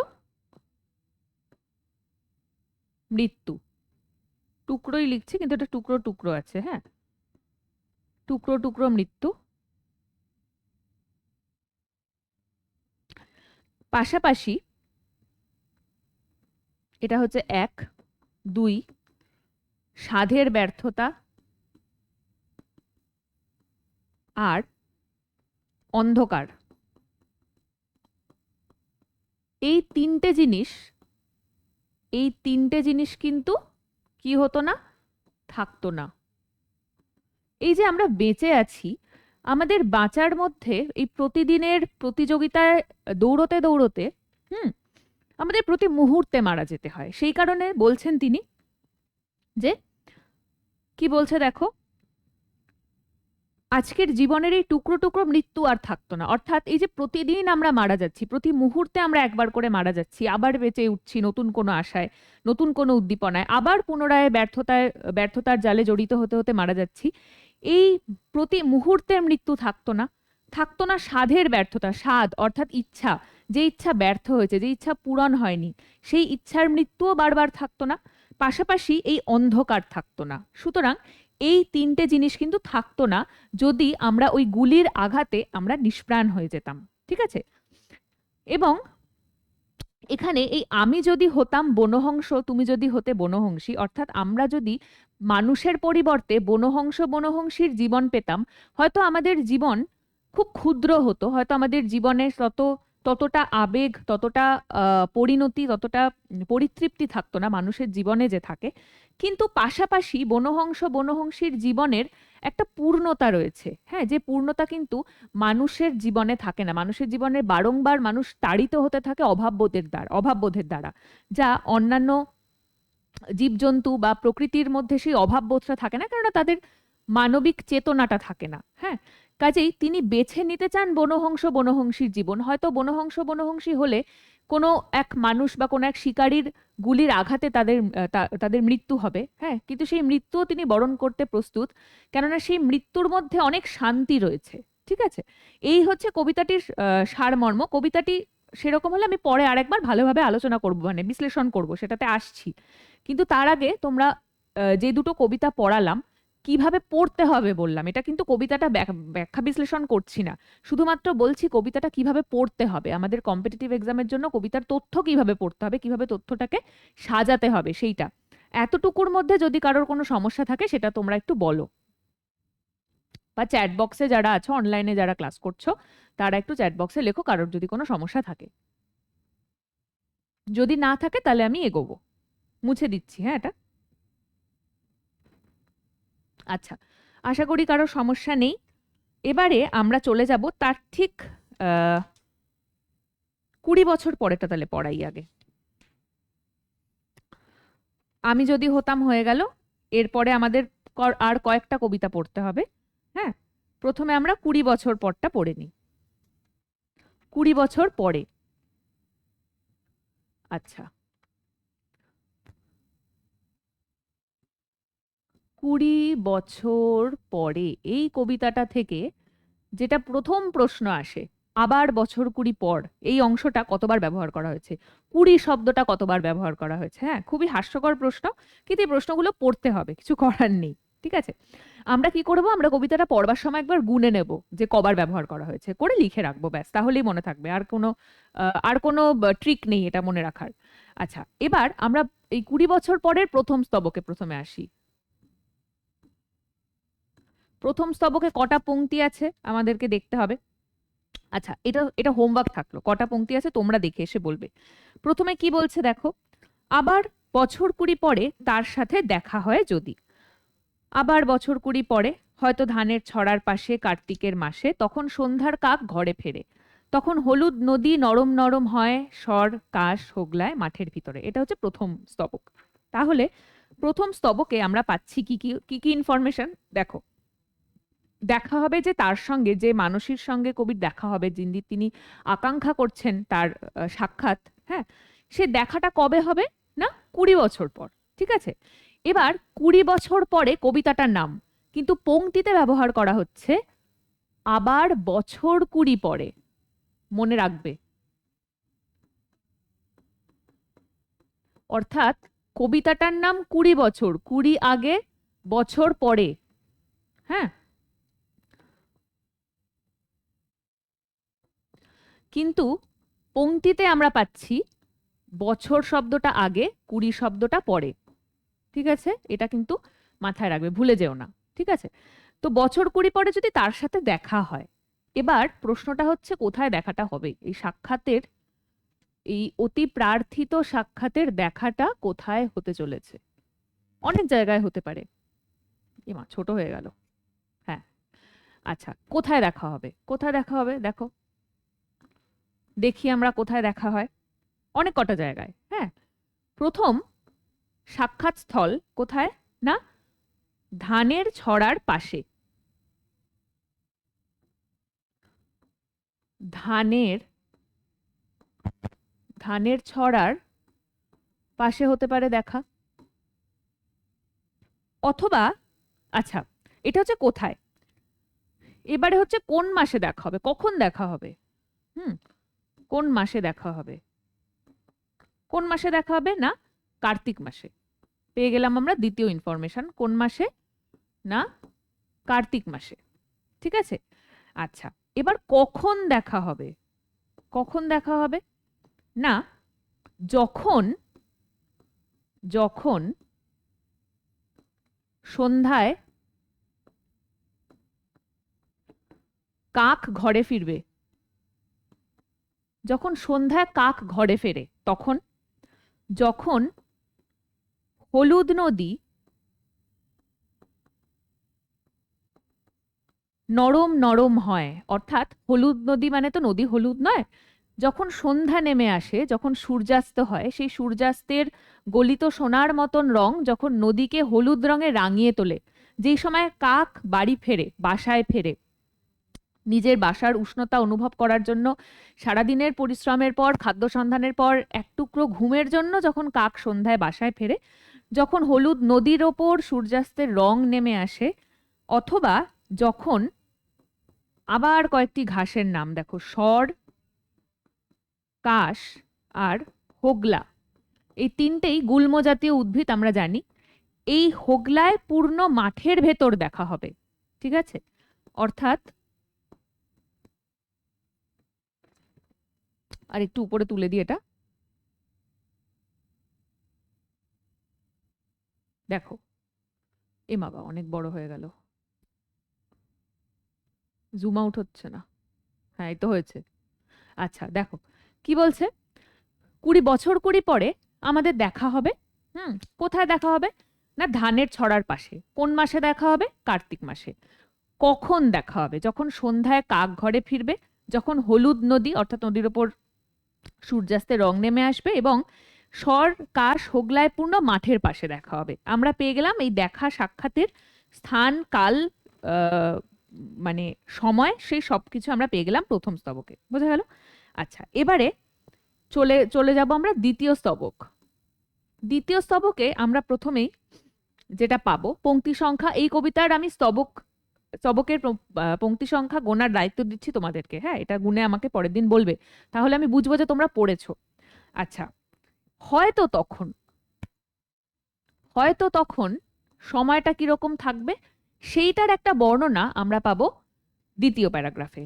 কি কি থাকছে দেখো, প্রথমে হয়তো তখন খেতে ধান থাকছে না, ঠিক আছে? হয়তো খেতে ধান থাকবে না, মানুষের ব্যস্ততাও থাকবে না। হ্যাঁ, কেন ব্যস্ততা থাকবে না বলো তো? কেননা সদ্য ধান কাটা হয়েছে, হ্যাঁ, এখন শুধু বিশ্রামের সময়। তারপরে পরের অংশে রয়েছে হাঁস বা পাখি, এই হাঁস বা পাখির নিড় থেকে খড় ছড়াতেছে, অর্থাৎ খড় ছড়িয়ে পড়ছে। পাখি বা যে কোনো পাখির যে বাসা, সেই বা খামারের হাঁস বা মুরগিদের তো খামার থাকে গ্রামাঞ্চলে, সেই খামারের মানে তাদেরকে একটা উষ্ণতাপূর্ণ বাসস্থান গড়ে দেওয়ার জন্য সাধারণভাবে খড় ব্যবহার করা হয়। তো সেই খড় ছড়িয়ে পড়ছে, অর্থাৎ বাসা ভেঙে যাচ্ছে যেই সময়, ঠিক আছে? অর্থাৎ খড় কোথা থেকে ছড়াচ্ছে? লাইনে আছে, মানে পংক্তিতে রয়েছে, কবিতাটিতে রয়েছে, হাঁস মানে হাঁসের নিড় থেকেও খড় ছড়াতেছে, আবার পাখির নিড় থেকেও খড় ছড়াতেছে। সুতরাং এই কাদের নিড় থেকে ছড়াতেছে খড়? হাঁস আর পাখি, মনে রাখতে হবে। আর এই যে সময়টা কখন? ঋতু বলা আছে কিন্তু, হ্যাঁ, কোন ঋতুতে? বলা হচ্ছে শীত ঋতুতে এত কাণ্ড হচ্ছে, ঠিক আছে? নেমে আসছে শিশিরের জল। পংক্তিটা একবার ভালো, আমরা স্তবকটা একটু পড়ি, কি বলছে দেখো। বলছে, অথবা নাইকো ধান খেতে আর, ব্যস্ততা নাইকো আর, কি বলেছি? খেতে ধান নেই, ব্যস্ততা নেই। হাঁসের নিড় থেকে খড়, পাখির নিড় থেকে খড়, অর্থাৎ হাঁস আর পাখি দুজনেরই নিড় থেকে খড় ছড়াতেছে। মনিয়ার ঘরে রাত, শীত আর শিশিরের জল। মনিয়ার ঘরে রাত মানে কি? মনিয়া একটা পাখির নাম, হ্যাঁ, অর্থাৎ মনিয়ার ঘরে, মুনিয়া পাখির ঘরেও রাত নেমে এসেছে, পাশাপাশি শীত ঋতুর কথা বলা হচ্ছে, ঠিক আছে? এখানে খুব সহজেই প্রশ্ন দিতে পারে, যে কোনো একটি পংক্তি তুলে দিয়ে প্রশ্ন দিতে পারে যে এই কবিতাটিতে কোন ঋতুর কথা বলা হয়েছে। হ্যাঁ, আচ্ছা, এরপরে আমরা চলে যাব পরের পংক্তিতে।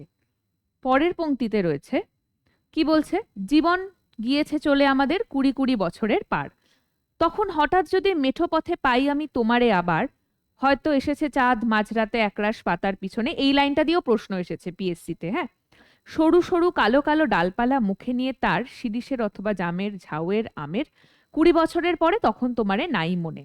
হয়তো 20 বছর পরে আর তোমাকে আমার মনে থাকবে না, হ্যাঁ, কিন্তু তখন প্রকৃতি কিভাবে এই বিরহের ইঙ্গিত দেবে সেইটাই আমরা এই অংশে পড়ব। এবার আমরা চলে যাব তৃতীয় স্তবকে।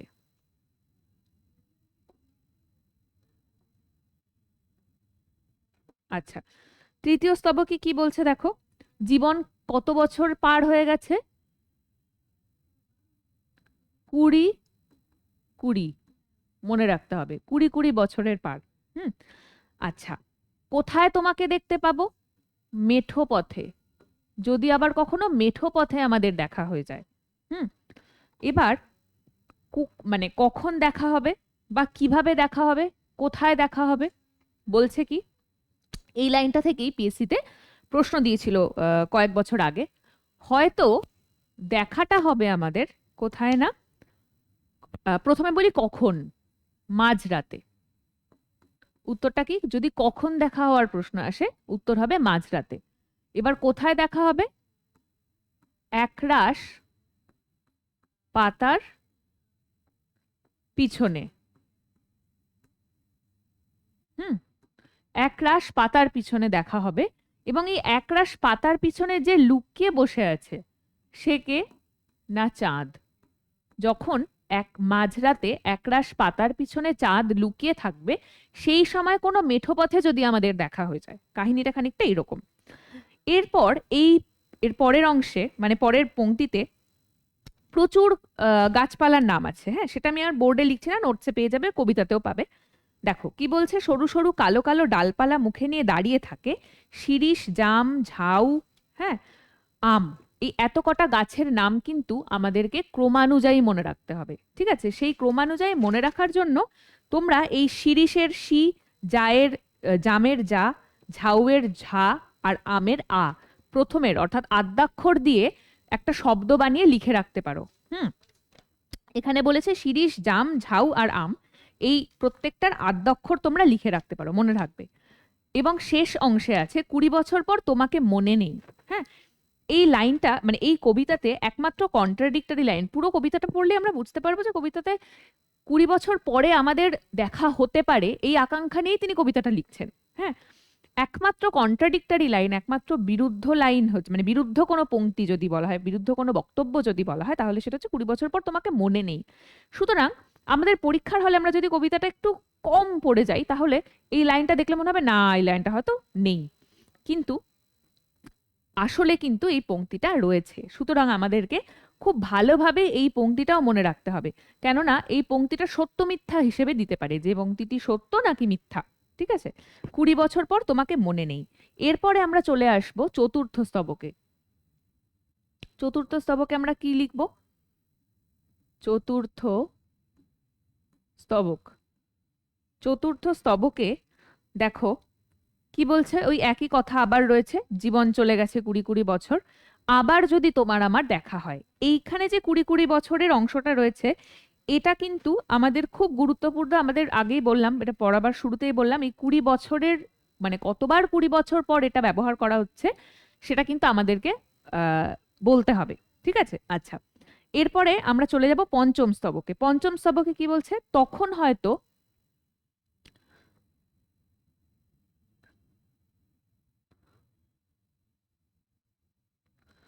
পঞ্চম স্তবক, পঞ্চম স্তবকে কি বলছে, তখন হয়তো মাঠে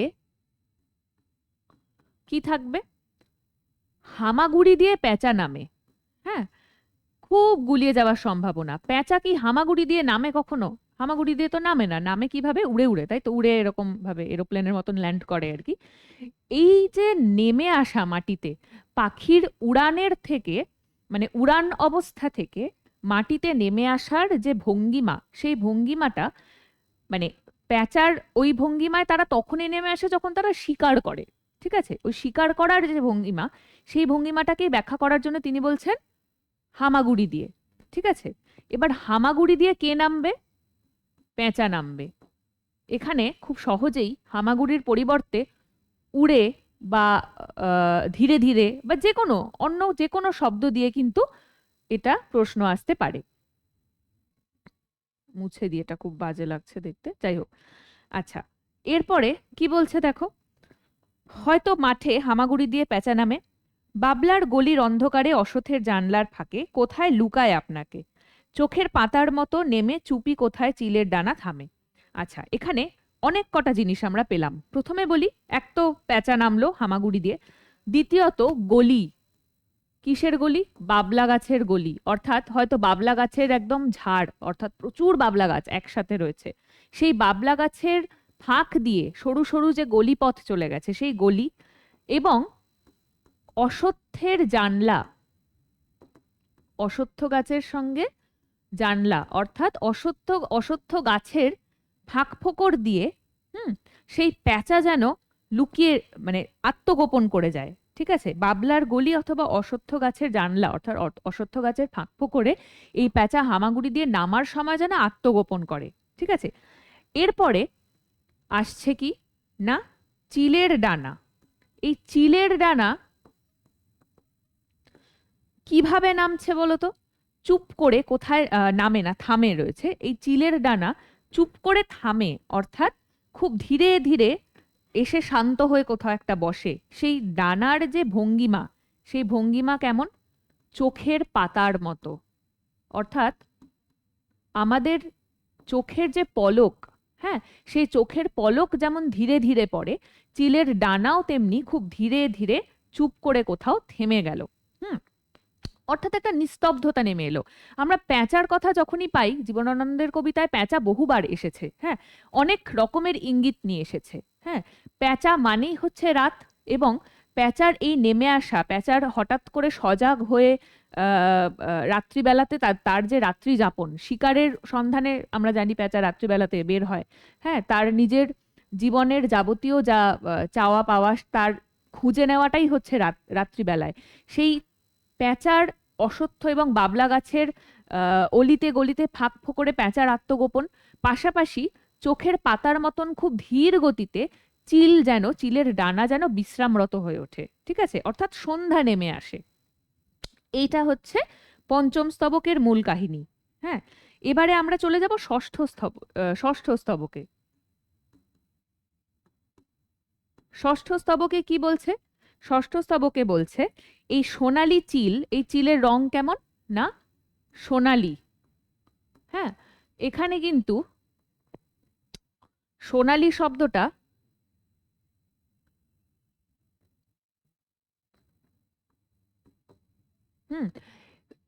বারংবার জীবনানন্দের কবিতায় সোনালী ডানার চিল, এটা এই পংক্তিটা বারংবার ঘুরে ফিরে আসে তার কবিতায়। এখানেও কিন্তু সেই একই রকম ভাবে সোনালী চিল বলা হচ্ছে। ঠিক আছে, অর্থাৎ যে চিলের ডানার মধ্যে সূর্যের রং লেগে রয়েছে, হ্যাঁ, সেই সোনালী চিল যেন কি করছে না, তাকে শিকার করে নেবে কে না? শিশির।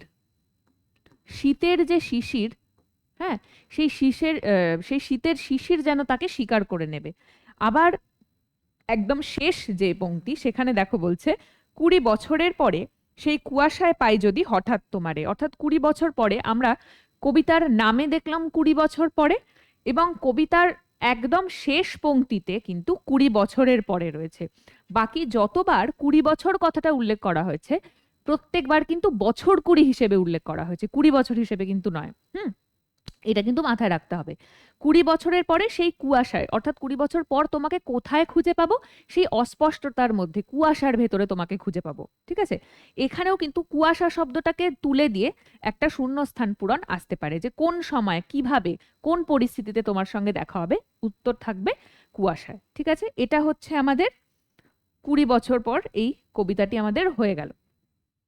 এরপরে আমরা চলে আসি বনলতা সেনে, আমাদের নাম কবিতা।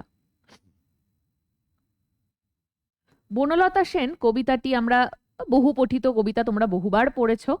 হ্যাঁ, আজকে আমরা কবিতাটা অবশ্যই তথ্যের দিক দিয়ে পড়ব। দেখো, প্রথম যে স্তবক, বনলতা সেনের যে প্রথম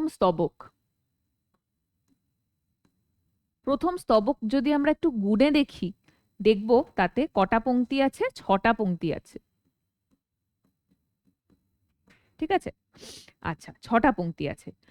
প্রথমেই আমরা জানি যে 1000 বছর ধরে পথ হাঁটিতেছি পৃথিবীর পথে, কাজেই আমরা সময় পেয়ে গেলাম কি কত না 1000 বছর ধরে কি করছেন না পথ হাঁটছেন। ঠিক আছে, কোথায় পথ হাঁটছেন না পৃথিবীর পথে। বোঝা গেল? অর্থাৎ উল্লেখ করা হলো সময়, কি করছেন না পথ হাঁটছেন, কোথায় হাঁটছেন পৃথিবীর পথে, অর্থাৎ জীবন যাপন করছেন এই অর্থে। আচ্ছা, এবার বিষয়টা হচ্ছে পৃথিবী তো অনেক বড়, কোথায় কোথায় তিনি হাঁটলেন সেটা তো আমাদের পড়তে হবে। কোথায় কোথায় হাঁটলেন দেখো, 1 সিংহল সমুদ্র, সিংহল সমুদ্র থেকে সোজা আমরা চলে যাব কোথায় মালয় সাগরে। হুম, এই যে সিংহল সমুদ্র থেকে তিনি মালয় সাগর অবধি পৌঁছালেন, এটা কখন পৌঁছালেন, কখন পৌঁছালেন না নিশীথের অন্ধকারে। ঠিক আছে, এই নিশীথের অন্ধকারে তিনি সিংহল সমুদ্র থেকে মালয় সাগরে কি করলেন, কবিতায় উল্লেখ করার হচ্ছে এই এই যে জার্নিটা, এই জার্নিটা বোঝাতে তিনি বলছেন অনেক ঘুরেছি আমি।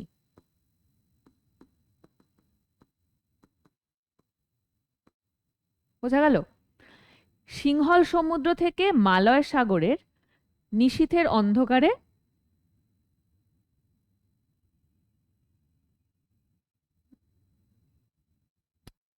1 মিনিট,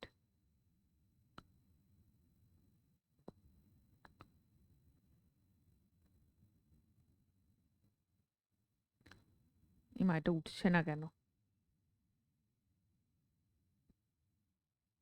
হুম, আচ্ছা দেখো, হ্যাঁ, তো নিশীথের অন্ধকারে মালয় সাগরে তিনি অনেক ঘুরেছেন। ঠিক আছে, এবারে আমরা যদি একটু পরের লাইনটা দেখি। হুম, পরের যে লাইনটা, এক্স্যাক্ট পরের লাইনটাই দেখব, মুছে দিচ্ছি হ্যাঁ এটা। দেখো, এক্স্যাক্ট পরের লাইনেই রয়েছে বিম্বিসার অশোকের ধূসর জগতে সেখানে ছিলাম আমি। এইটা মনে রাখতে হবে, বিম্বিসার আর অশোক, এই বিম্বিসার অশোকের যে ঐতিহাসিক জগৎ, সেই ঐতিহাসিক জগতের রং কেমন, অবশ্যই ইতিহাসের রং ধূসর, তো ধূসর। ঠিক আছে, এই জগতে তিনি কিন্তু হাঁটেননি, তিনি কিন্তু ঘোরেননি, সেখানে ছিলাম আমি বলা হচ্ছে। ঠিক আছে, এইটা কিন্তু খুব গুরুত্বপূর্ণ এই লাইনটা, এই বিম্বিসার অশোকের ধূসর জগতে, এটা দিয়ে পরের পংক্তিটি কি সেটাতে আমাদেরকে দিয়ে দিতে পারে অনেক ঘুরেছি আমি, কিন্তু অনেক ঘুরেছি আমি হবে না। কি আছে কবিতায়, সেখানে ছিলাম আমি, অর্থাৎ এই বিম্বিসার অশোকের যে অতীত ধূসর জগৎ, সেই জগতের মধ্যেই আমি ছিলাম, আমি অস্তিত্বশীল ছিলাম সেই সময়। আচ্ছা, এরপরের যে অংশ দেখো, আরো দূর অন্ধকার, এই আরো দূর অন্ধকারটা কোথায় লেগে রয়েছে, অর্থাৎ আরো ইতিহাসের পথে আমরা যদি আরো পিছিয়ে যাই, সেই আরো দূর অন্ধকারে আমরা পাবো কি, পাবো বিদর্ভ নগরকে। ঠিক আছে, আমরা বিদর্ভ নগরকে পাবো। এই বিদর্ভ নগরে আমি ক্লান্ত প্রাণ এক, অর্থাৎ এই ইতিহাসের জগৎ অতিক্রম করতে করতে করতে আমি ক্লান্ত হয়ে পড়ছি। ঠিক আছে, অর্থাৎ এই আরো দূর অন্ধকারের বিদর্ভ নগরে, হ্যাঁ, আমি ক্লান্ত প্রাণ এক। আচ্ছা, এরপরে সেই বিখ্যাত লাইন আমরা জানি, চারিদিকে জীবনের সমুদ্র সফেনো আমারে দুদণ্ড শান্তি দিয়েছিল নাটোরের বনলতা সেন। আচ্ছা, এখানে আমাদের দুটো জিনিস, সাধারণভাবে এই পংক্তিটা তো খুবই বিখ্যাত পংক্তি এবং বহু চর্চিত পংক্তি, সেজন্য এই পংক্তিটা থেকে প্রশ্ন দেওয়ার সম্ভাবনাটা কম। হ্যাঁ, আমরা খুব ভালোভাবে যে অংশটা পড়বো, এই প্রথমে 1000 বছর ধরে পথ হাঁটিতেছি পৃথিবীর পথে, কোথায় কোথায় হেঁটেছি, অনেক ঘুরেছি আমি, কোথায় কোথায় কোন সময় কখন, বিম্বিসার অশোকের জগৎ কেমন ছিল ধূসর, এবং সেখানে ছিলাম আমি, তার পাশাপাশি আরো দূর অন্ধকার বিদর্ভ নগরে আমি ক্লান্ত প্রাণ এক, এই বিদর্ভনগর আরো দূর অন্ধকার, এই অবধি যে কটা তথ্য আছে খুব ভালো করে গুছিয়ে পড়তে হবে। ঠিক আছে, এরপরে আমরা চলে আসব দ্বিতীয় স্তবকে। দ্বিতীয় স্তবকে দেখো, দ্বিতীয় স্তবকে আমরা পাচ্ছি বনলতা সেনের একটা চেহারার বর্ণনা। ঠিক আছে, চুলটা কেমন তার? চুল হচ্ছে, চুল যখন তাহলে কালো দিয়ে দিই। আচ্ছা, এহে,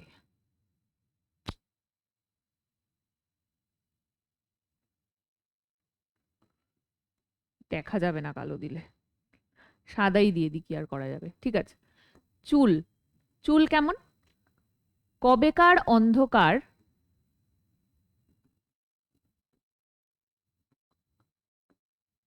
বিদিশার নিশা, বিদিশা নগরীতে যেভাবে গাঢ় অন্ধকার নেমে আসতো, সেই গাঢ় অন্ধকারের রং যেন তার চুলের রং।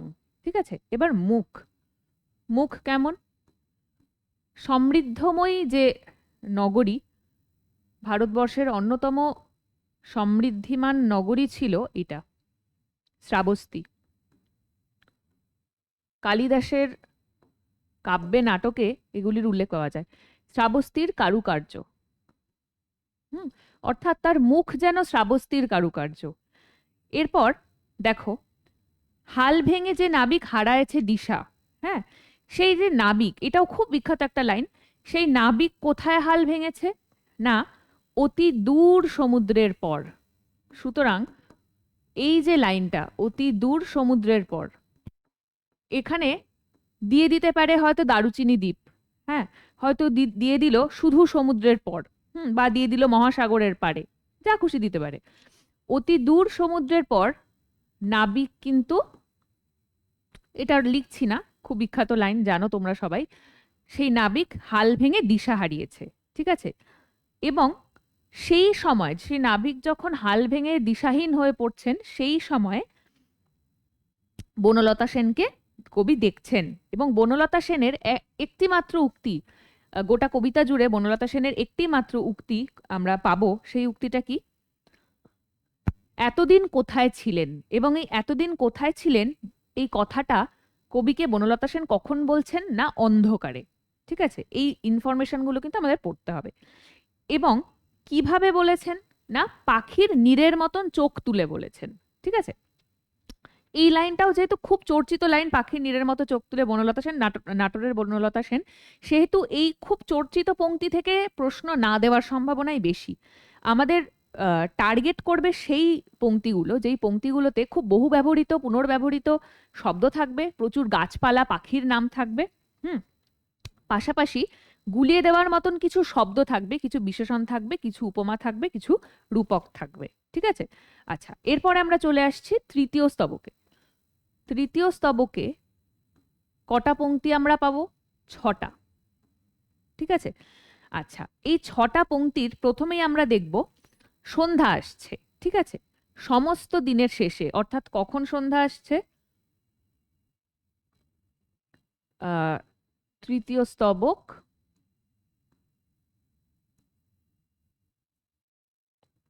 ছটা পংক্তি, হ্যাঁ, সন্ধ্যা কখন আসছে? সন্ধ্যা অবশ্যই সমস্ত দিনের শেষে,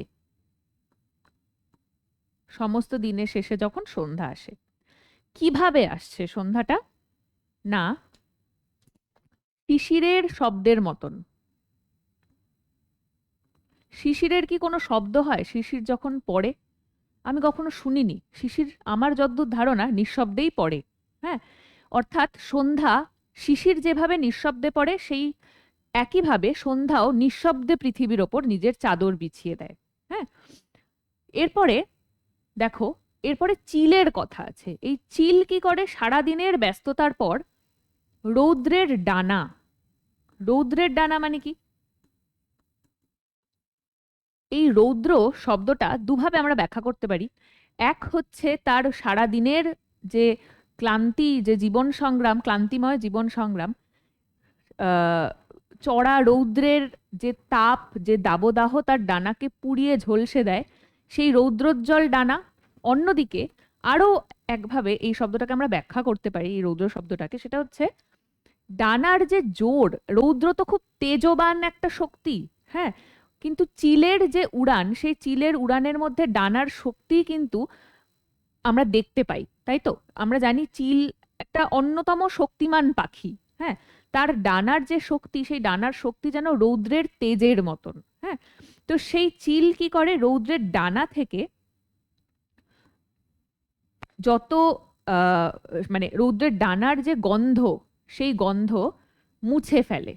অর্থাৎ সন্ধ্যা নেমে এসছে, আর ডানা মেলার দরকার নেই, এবারে বিশ্রামের পালা। এরপর পৃথিবীর সব রং নিভে গেলে পাণ্ডুলিপিক অরে আয়োজন। এবার পাণ্ডুলিপিক অরে আয়োজন কখন? না, পৃথিবীর যখন সব রং নিভে যায়, অর্থাৎ যখন সন্ধ্যা নেমে আসে, অন্ধকার নেমে আসে, আলো নিভে যায়, হ্যাঁ। পাণ্ডুলিপি করে আয়োজনের পূর্ববর্তী পংক্তিটি কি দিয়ে শূন্যস্থান দিতে পারে। আচ্ছা, ঠিক এই সময় গল্পের তরে জোনাকির রঙে ঝিলমিল। গল্পের তরে অর্থাৎ যখন বনলতা সেনের সঙ্গে যখন সেই বিশ্রামরত অবস্থায় প্রচুর সারাদিনে কি কি হলো, সেই গল্পের আসর জমে উঠবে, সেই সেই যে মানে সেই গল্পের আসর জমে ওঠাই কথোপকথনের রূপটা কেমন? জোনাকির রঙে ঝিলমিল, অর্থাৎ অন্ধকারের মধ্যে। এই অন্ধকার খুবই প্রতীকী। অন্ধকার আমাদের এই সারা জীবন মানে কর্মময় ব্যস্ততা বা দৈনন্দিন জীবনের যে ঘাত প্রতিঘাত, সেই ঘাত প্রতিঘাতের যে অন্ধকার, সেই অন্ধকারের মধ্যে যদি জোনাকির ছোট্ট ছোট্ট মানে বারংবার জ্বলে ওঠা বা নিভে যাওয়া, হ্যাঁ, মানে কি বলবো, চকমক করে ওঠা যে আলো, সেই আলোর মতন যেন বনলতা সেনের উপস্থিতিটা একটু মুহূর্তের জন্য থাকে, আবার মিলিয়ে যায়, হ্যাঁ। তো জোনাকির রঙে ঝিলমিল সেই গল্পের আসরের মানে গল্পের আসরের বন্দোবস্ত হবে। এখানে জোনাকির রঙে ঝিলমিলের বদলে সূর্যের আলো বা চাঁদের রঙে ঝিলমিল, এরকম অনেক কিছু দিতে পারে, ঠিক আছে। সেখানে আমাদের মনে রাখতে হবে উল্লেখ করা আছে জোনাকি।